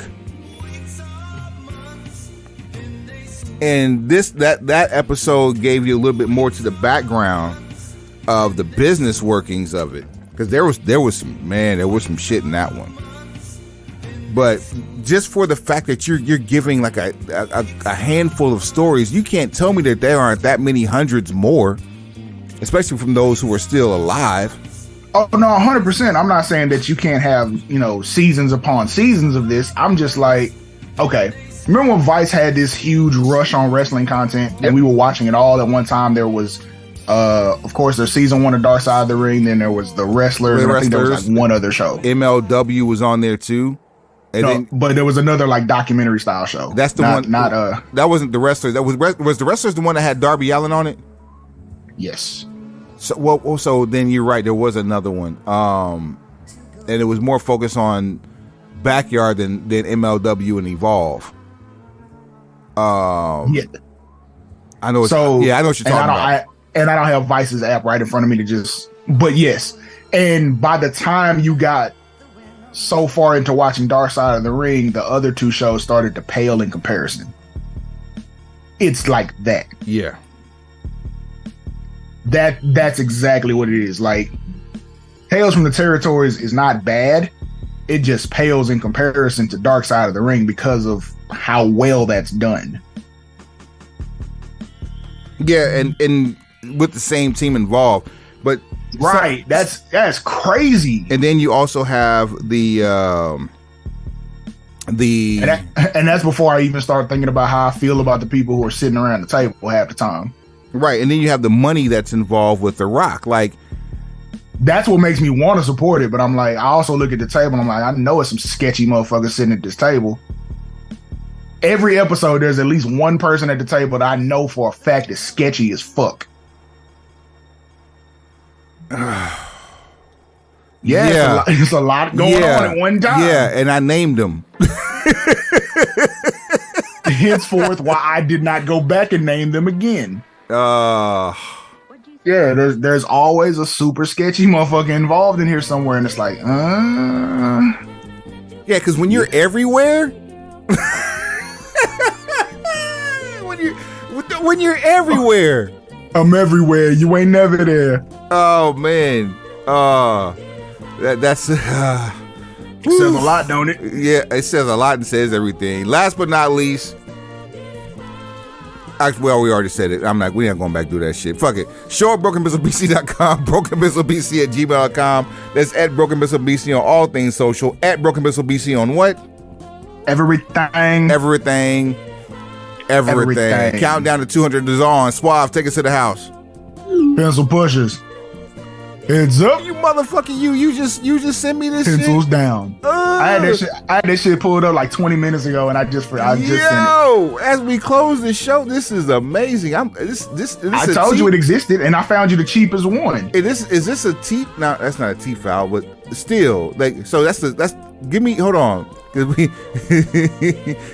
Don't stick around too, because there's more shit after this too. Y'all stay tuned. What send me the more expensive one? I'm gonna see that one too. All right, hold up. Yeah. I am not cutting this out. This is a slushy cup. What the fuck? Told you I'll be on the cook now. If there's some cool shit out here, I'm gonna find it. This is I don't know why you be my inner and outer 9-year-old is like, yo. Look, I'm gonna be honest with you, guys. I've never forgotten this shit. The realest shit you ever told me since I've known you is saying that you were an adult. You were a 10-year-old in an adult's body. Yep. And and that's paraphrasing. The way you said it was a lot more eloquent. The more you hang around there's never been anything truer. Oh man. Yup. Yeah. Is this a kid? I was like, you know what? That is someone. They got broken pistol colored cup, fam. It's self-awareness on a level that I don't know from a lot of people. That's incredibly self-aware, and I was like, this is that's a remarkable quality. Pretty spot on. But I'm more giddy over the fact that not just the fact they got this cup, they got a broken pencil colored cup. Y'all should be more like us. Yeah, you don't have this. Oh yeah, I do see the green one. Get the stickers, ho. We need to find out if we can actually get these bitches made. Drop shipping. They're all only 12 ounces. I need something. I need like a 18 or it's like 16 or 24. That's what I really need. You need what? Like a 16 or 24 ounce. Oh. Hey, look, pencil pushers. Y'all take a picture with your slushy cups if you got them. If you don't have them, y'all should get them and take a picture. Then we'll post them shits on our fucking social media. Let me tell you something really interesting that I saw this morning. You know what was that show? The Gaineses from Waco. You know what I'm talking about? The home improvement people, the Silo folks, the Magnolias. You don't watch Discovery. Well, it was on HGTV. It had Magnolia Silos. It's on 35 going to Waco or whatever. Where it's like from a HGTV show or whatever.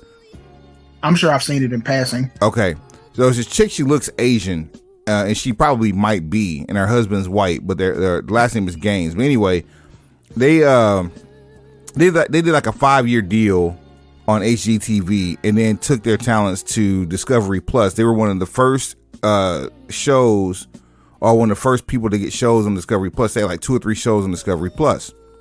Well, they got a show that's coming out. It's already out, and new episodes come on Fridays at like 8 p.m. Eastern, right?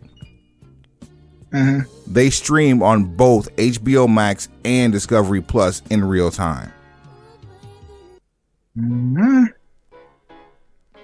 So that means either Discovery Plus is about to take a fucking nosedive, or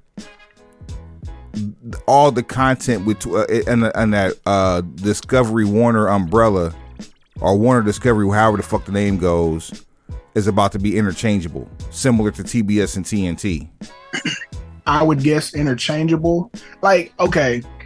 Well, funny you should say that, because remember how Dynamite used to be on the TNT app? It's been moved to the TBS app. See? But interchangeable swaps. But no longer on the TBS app or TNT app.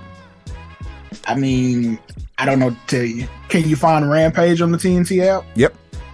Well, then there's that. They're just being brand specific. It's hard to tell, because like I'd have to see numbers on what the Discovery Plus subscription rate is. Not what you're paying a month, but how many people are actually spending the money for Discovery Plus. Because that's not my demographic. 20 as of February of this year, 22 million. And that is fucking incredible. As of August, actually here's a variety article, so this is very verifiable. They don't break out the HBO Max numbers, which I'm sure are insane, because multiple smaller phone carriers actually use it outside of AT&T. AT&T uses it for their phone service, their TV service, and something else. But let me see, 92 million total. So it says in the second quarter, media conglomerate said HBO Max, HBO and Discovery Plus subscribers combined to 92.1 million, up 1.7 million from the previous quarter, 22% increase from 75.8%. However, I would have never guessed. The streaming business lost subscribers domestically, dropping 300,000, falling from 53.3 million to 53 million, even around as of June 30th in the US and Canada.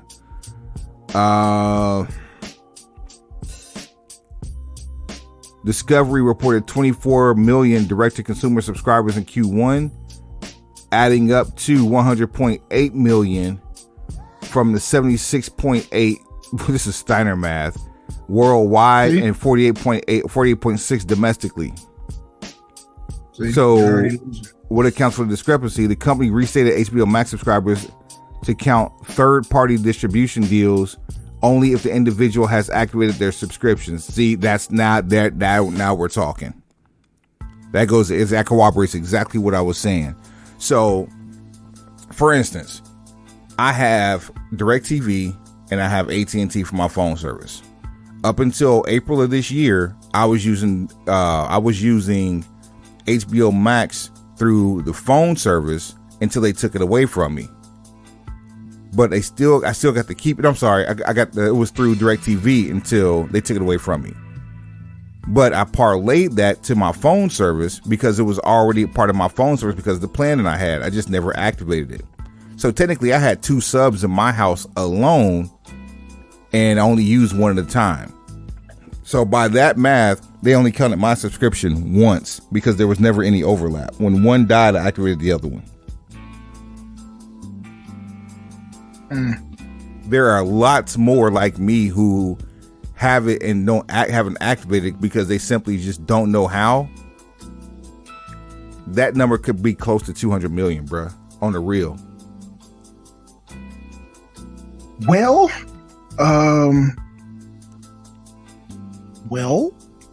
okay. Go ahead. Talk to him, Hawk. Tell him, Hawk. So that pushes me to believe if it's that many people, it's that widespread. That gives you an idea about who the audience is. Right or wrong? Am I elaborate? That analysis? Elaborate. So that top end number you said was like in the 50 million domestically. Yeah. Yes. So that's people who have access, but not every one of those people has actually gone the over the top app route. For what, HBO Max, or I'm sorry, for which part of it, HBO or Discovery Plus? Discovery is more what I'm worried about. HBO for it being a premium channel that has explicit content.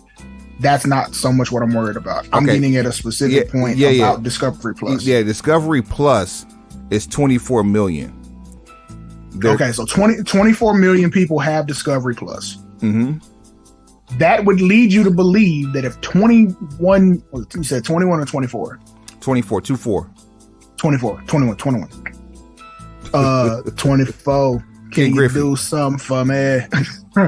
So with 24 million people on Discovery Plus, that would lead you to believe this is a mainstream, very Americana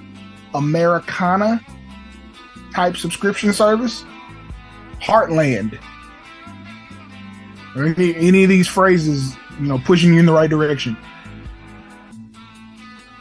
Salt of the earth. Things of that nature. So you look at that demographic of people. These are probably the same people that eat at Cracker Barrel Sunday morning, faithfully, religiously almost. Okay. That's what I was getting at. It wasn't a particular racial demographic more than it was an age demographic. Exactly. And specifically more women than men. Bingo. So that would lead me to believe that people who operate in that lane don't give a fuck about professional wrestling or the style of professional wrestling that AEW perpetrates. Meaning you are not a necessity. You're not contributing enough viewership to that 24 million that already subscribe for you to try to bang on the table to be included. You're needless. You're neither an asset nor liability. You're a non-factor. You're just there. So Tony Khan's bankroll may be what keeps you in play just because he's willing to foot the cost of a lot just to keep them in the position that they're in. Which further makes the CM Punk shit so fucking stupid. You were doing $1 million a week riding the CM Punk formula. You opted out of that 2, 3, 4 years early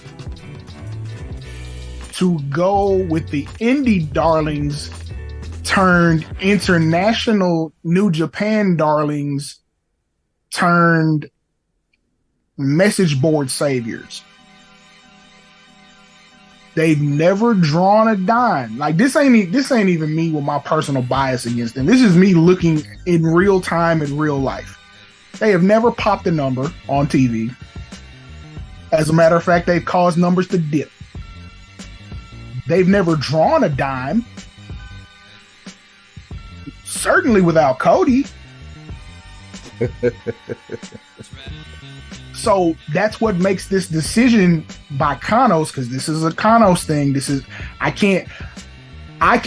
can blame the Shalit for all of the stories that are coming out, the ones that come out through Meltzer and all the different narratives. I can blame them for that because they're just leaking information, trying to make themselves look like it's not their fault. But the final decision, standing on business, that's Kanos. That's Tony Khan. And if Tony Khan is making those kinds of business decisions, I don't know what the future of AEW is. And it's probably Fight TV.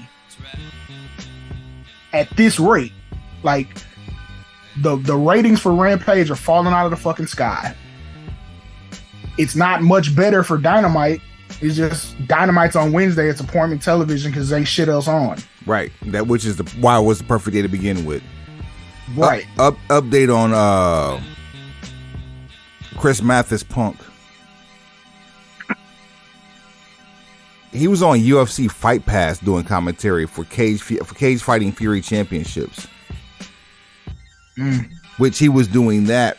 I don't know if he was doing it while he was with AEW, but he was a regular for them prior to signing. I just don't know what it looked like while he was actually actively performing.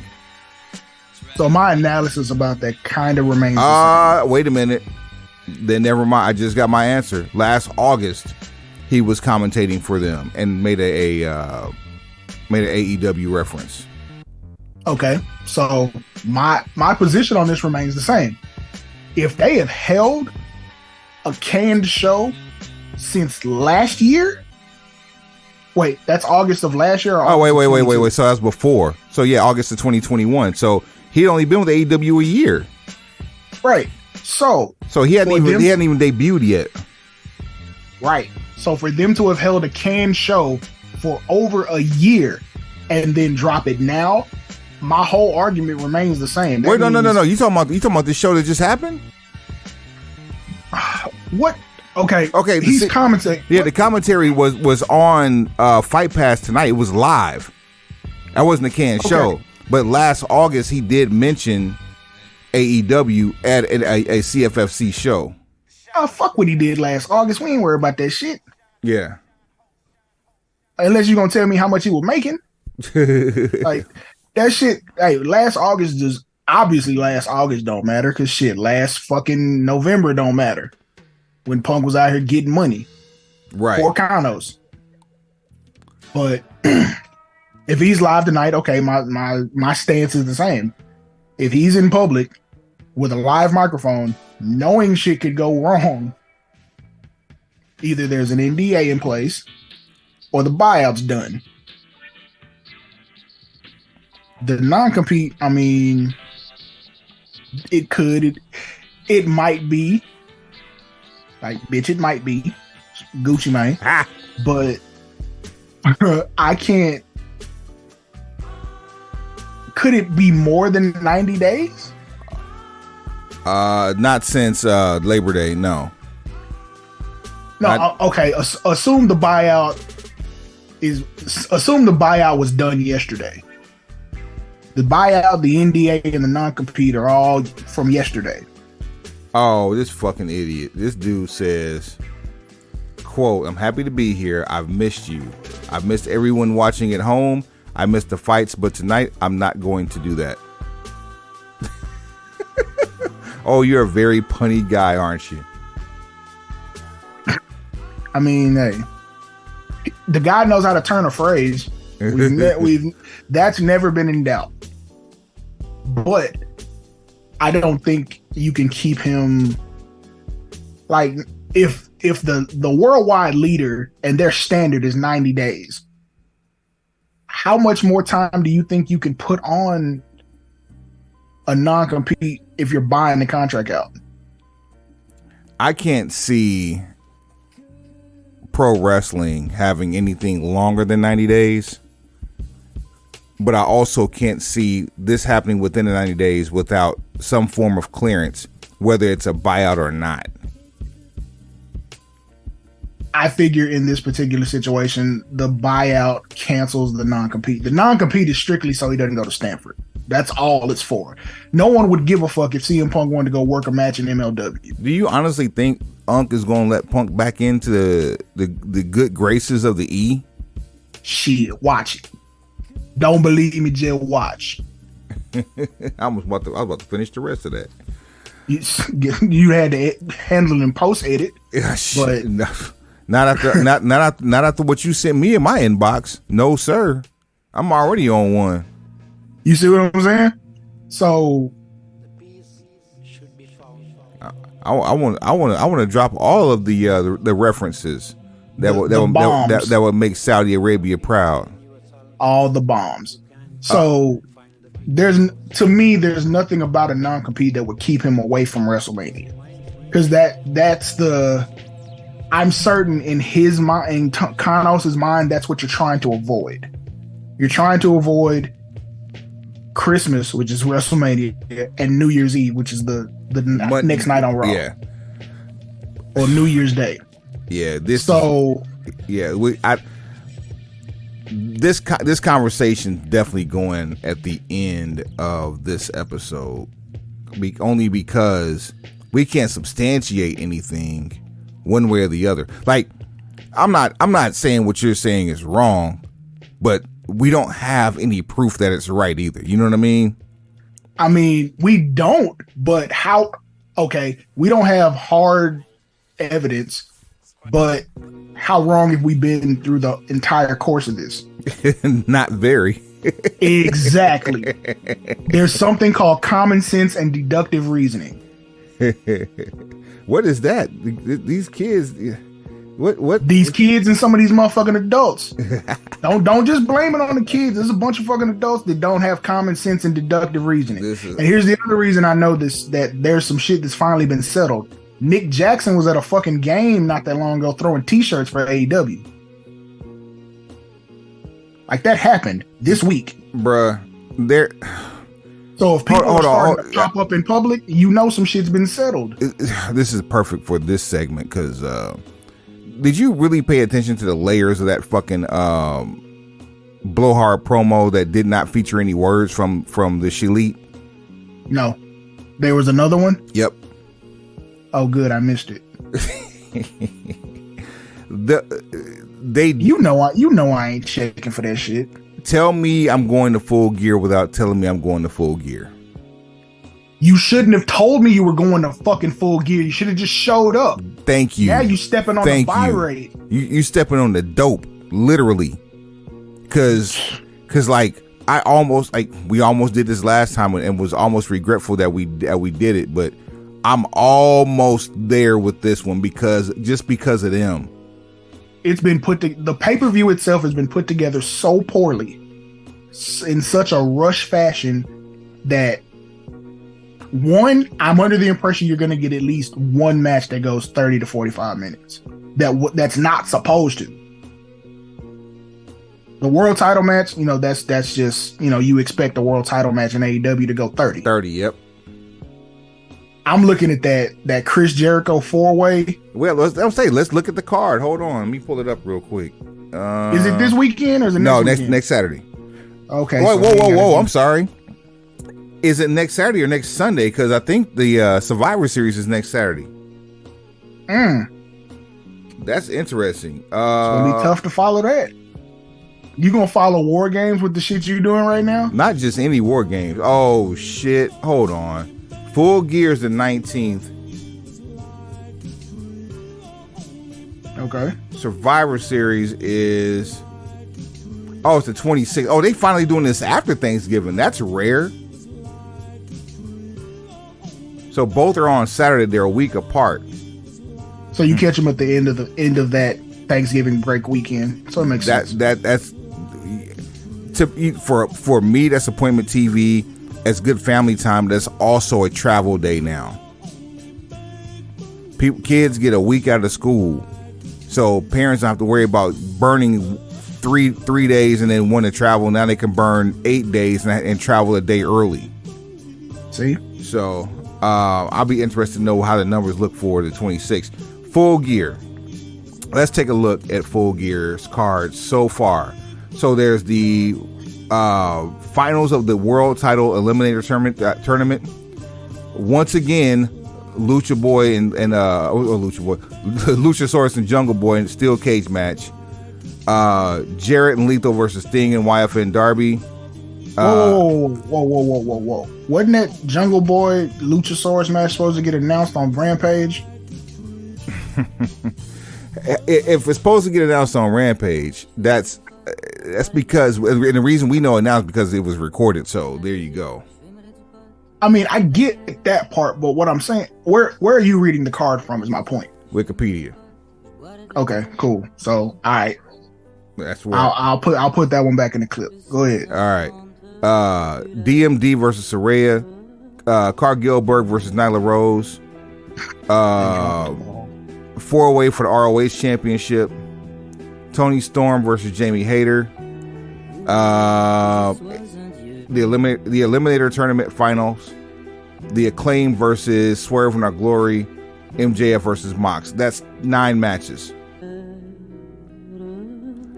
They certainly fleshed it out quickly. I mean, yeah, last week we were at 3, right? And so look at that card. This is like, because AEW shows are typically 3+ hours, usually 4+, with the buy-in.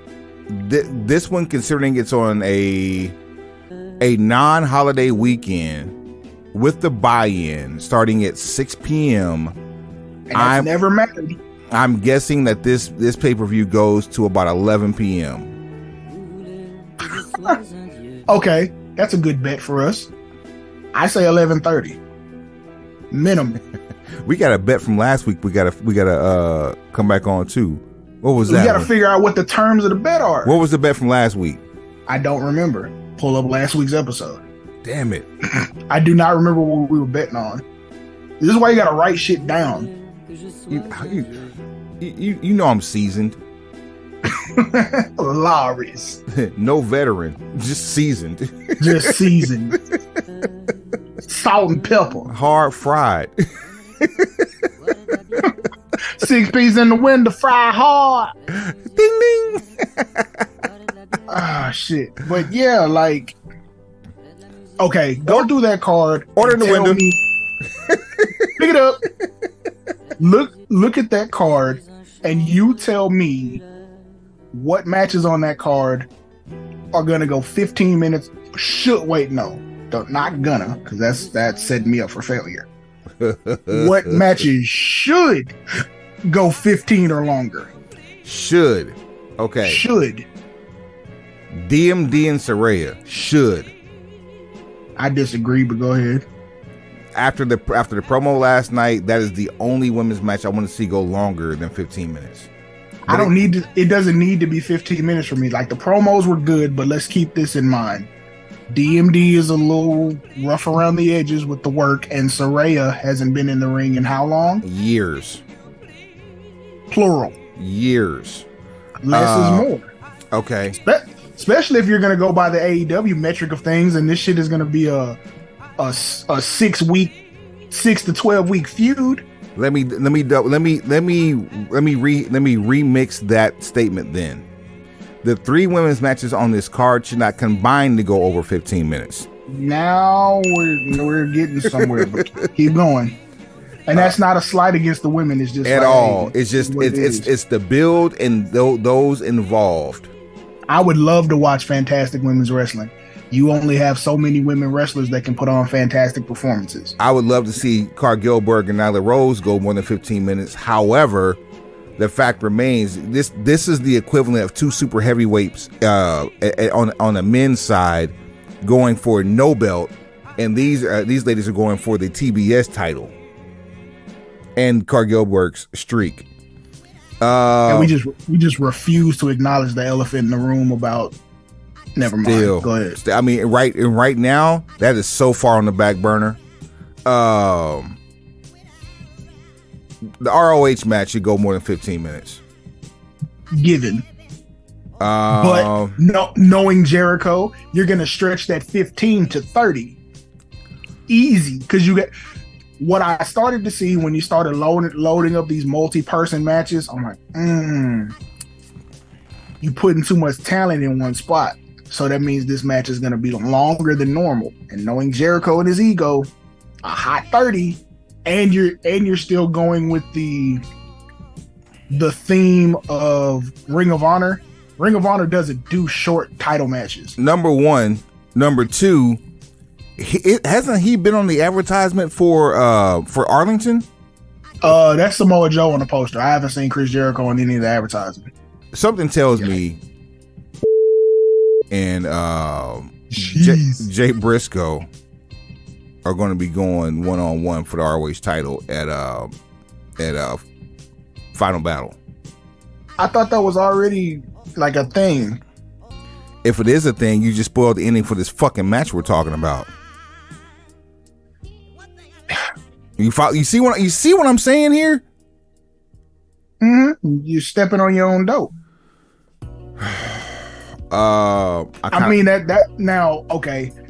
Deductive reasoning and common sense, because that's what we've been hanging our hat on, says that if Jericho's whole story arc right now is him attempting to walk down former champions, I mean, you look at the list of available people and start checking off names. Dalton Castle checked off. Cesaro checked off. Bryan Danielson checked off. Colt Cabana checked off. And back. Right. We talked about that weak ass shit already. So man, that's more of that bullshit. Like you stepping on your own. All right. Okay. I'm gonna say you stepping on your own pack. But go ahead. I'm gonna run down every champion. All right. That's what. There you go. I'm about to run down every champion. Tyler Black's unavailable. Jay Lethal, done. Samoa Joe, done. Roosh, yeah, done. That's what got him a job. Oh no, that was Bandito. But that's what I'm saying. But Roosh is in the Eliminator tournament. Nigel McGuinness, question mark. Danielson in the match. Adam Cole, hurt. Austin Aries, yeah, fucking right. Jay Briscoe, same. Kevin Steen, very busy. Davey Richards, been there, done that. He ain't been on TV in a minute, has he?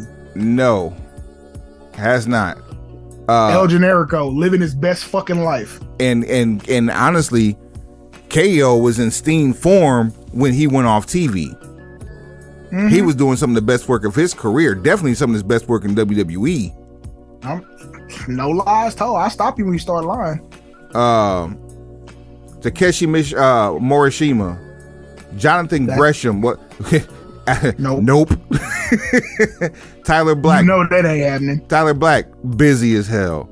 Dalton really Castle, busy. Been there, done that. Roderick Strong, busy. Xavier, what? Cody, well. Matt Taven, nuh-uh. Bandito, been there, done that, got him a paycheck. Christopher Daniels, kiss my ass. Eddie Edwards, same. PCO, not a chance in hell on ROH TV, on AEW TV.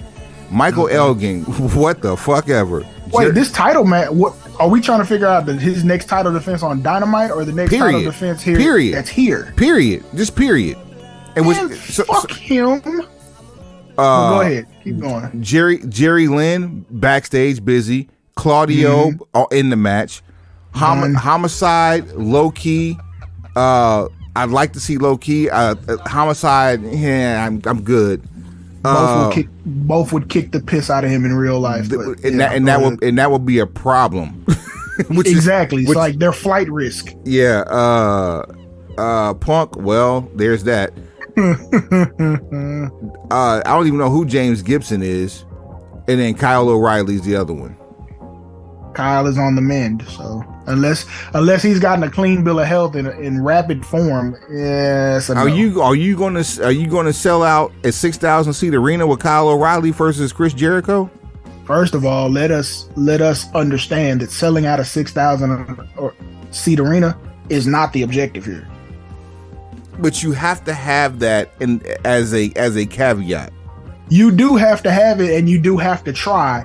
But as we discussed in a previous conversation, if you couldn't sell out Curtis Colwell during WrestleMania weekend, getting 6,000 people to Arlington to UTA's arena is a fucking stretch. You had more people going between shows missing matches than you had to Curtis Colwell, and that's not a knock. That's just it's a fact of life. Yeah. GCW did what, 4 or 5 shows consecutively?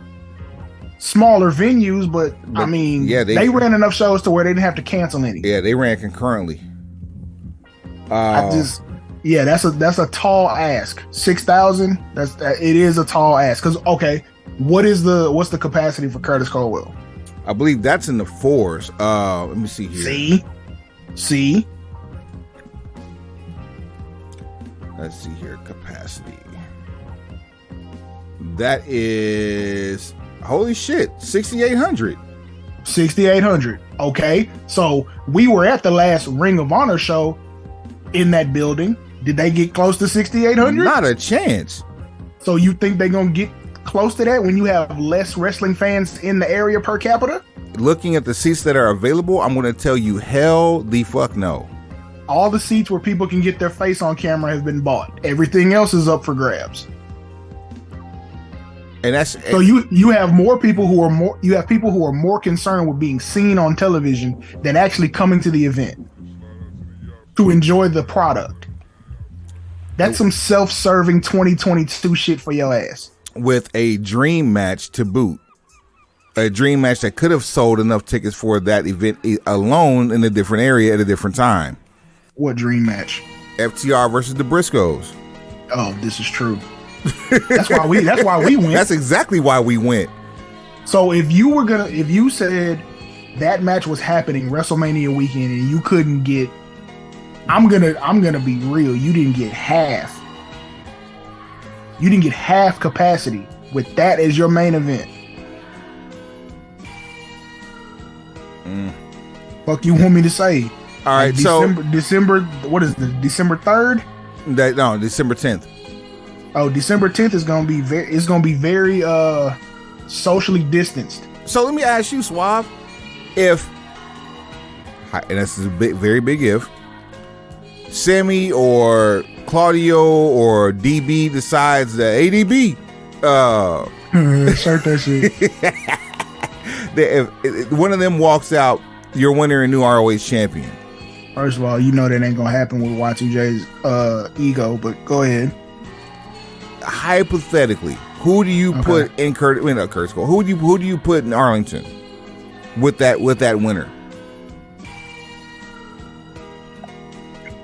Since you've already shown the propensity to book the Briscoes on Ring of Honor situations, that should be your go-to. Like, that's probably the best of what's left. I think that's all you have left. I don't mean that as a slight to them. It's just we just ran through the list. We literally they literally ran through the available. Oh shit! Now they wouldn't do this on ROH TV, but they literally ran through the available on Rampage and Dynamite and Battle of the Belts, right? Mm-hmm. The only other option would be to open up the damn Forbidden Door. You hang that shit up. And so that leaves Nigel McGuinness and Jay Briscoe. I think that's it. The Forbidden Door is bolted shut. You didn't let Billy Gunn appear on the 25th on Monday Night Raw for the 25th anniversary of DX. And you think Uncle Trips is about to open the Forbidden Door so one of his ex Ring of Honor we'll just say Roderick Strong just for conversation's sake. And Roderick Strong isn't about to win the championship, and there's probably not going to be a schmoz finish. So what part of that setup and makes you believe you're damn sure not about to pull a Taz and ECW versus Mike Awesome. You're not doing that shit either. exactly? So Roderick Strong is not about to go do a job in front of 2,400 people. Like, you're just not. You're not finna. I don't care what situation. And then Roderick Strong's hurt too, so take him off the table anyway. But you wouldn't put a Roderick Strong type in a 2,800 attendee audience of a possible 6,000 to job for the greater good of Chris Jericho's ego. So you have to look at available talent who's not working in Stamford. Period. We're not opening the forbidden door for you, especially not for that. Oh man. Now, that's another one of those situations. We don't have hard evidence. We're just using common sense and deductive reasoning. Dare us be surprised. Even if we can't tell you who it is, you damn sure we can tell you who it isn't. You might have some kind of smoke with Nigel McGuinness, even though I think that's a reach. Only because, his medical history. How long has it been since he's been in the ring? Close to 10 years, bruh. How old is Nigel McGuinness now? Nigel, and I'm just off the top before I do my Googles. I believe he's 47. So you're gonna put I'm gonna round up. You're gonna put oh shit, I'm good. He'll 47? be 40. He'll be 47 in January. Facts. Okay, so I'm gonna round up. You're gonna put 2 50-year-old men in the ring. One who hasn't taken a bump in 10 years that didn't come in a plastic baggie. Oh my God. Suave. I don't know his party habits, but I'm saying he hasn't taken a wrestling bump. Again, I don't have hard evidence. I'm just using deductive reasoning and common sense. So if he's taken a bump in the last 10 years, it came out of a plastic bag. Otherwise, he's bump free for 10 years. I'm trying to think here, because I want to say his last match was in TNA. Probably. And as Desmond Wolfe at that, so that should tell you something. Was Nick Aldis ever in Ring of Honor as a champion of any type? No, he was never in Ring of Honor. Then there's that. Did Keith Lee ever hold the tag titles in Ring of Honor? No, because him and Shane Strickland were PBK, and I think they ended up going to Evolve before they got a tag title run. That's another guy you can mark on the no list. Gang ain't going. I would, man. We would love it, but we know Gang ain't going, especially for that. Speaking of, don't know if you can make it or not. This is a complete sidebar. I know I can't due to previous obligations, but November 19th or November 18th, he will actually be returning to Texoma. For some reason, I feel like I'm already on my calendar for something for that. As well as D-Lo. If not, I'll slide. Yeah, as well as D-Lo. This is all part of the show, huh? Yeah. Okay, well, shit. I told you it's going on the end. We started, but we started at the ending. What is it? Whoa. Yeah, like, you can't come up with anybody else. Like, it's a Briscoe. Like, who else you got? You're going to start digging backwards into like we just named. You see what I'm saying? You got to go backwards to like 02 and start picking out random people. Man, it ain't there. Like the idea, great. The idea is actually great. I would love if someone else was doing it. Okay. Take the Bryan Danielson that was kicking the shit out of Hangman Page. Give him the same story as Ring of Honor champion. I'm the best wrestler in the world, and I'm going to kick the head in of every former ROH champion to prove it. Fucking writes itself. Awesome. Would love it. With this guy in particular, he's just burnt his fucking. He can toe his drawers with me. That's it. I don't want to see you do anything else right now. I would like for you to go home for a while. Let me miss you. That's the biggest thing. Make me miss you. Like I mean, but in his defense, he don't have that much time. He doesn't. But look at what he did up until the point where he made us sick. That's his own ego. And then there are other factors now where we don't have to worry about go home. You can just go away and we'll still be good. If Ring of Honor had television, like what we think is about to happen, and he was just strictly on one television program, one brand, cool, I can ignore him.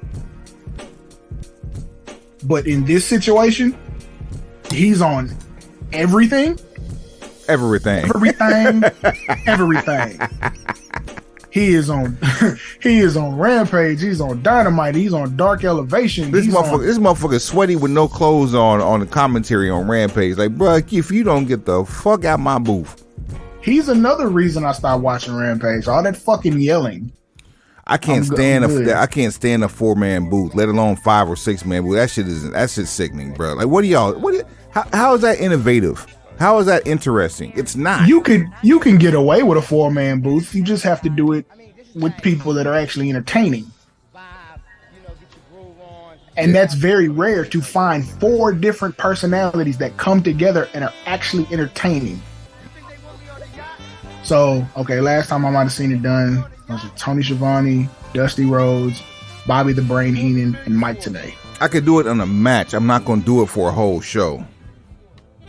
Right, they would do it sparingly. Like Mike Tenay would show up for the cruiserweight shit because he knew what all the moves were. So you could sub him in and out. Yeah. Bro.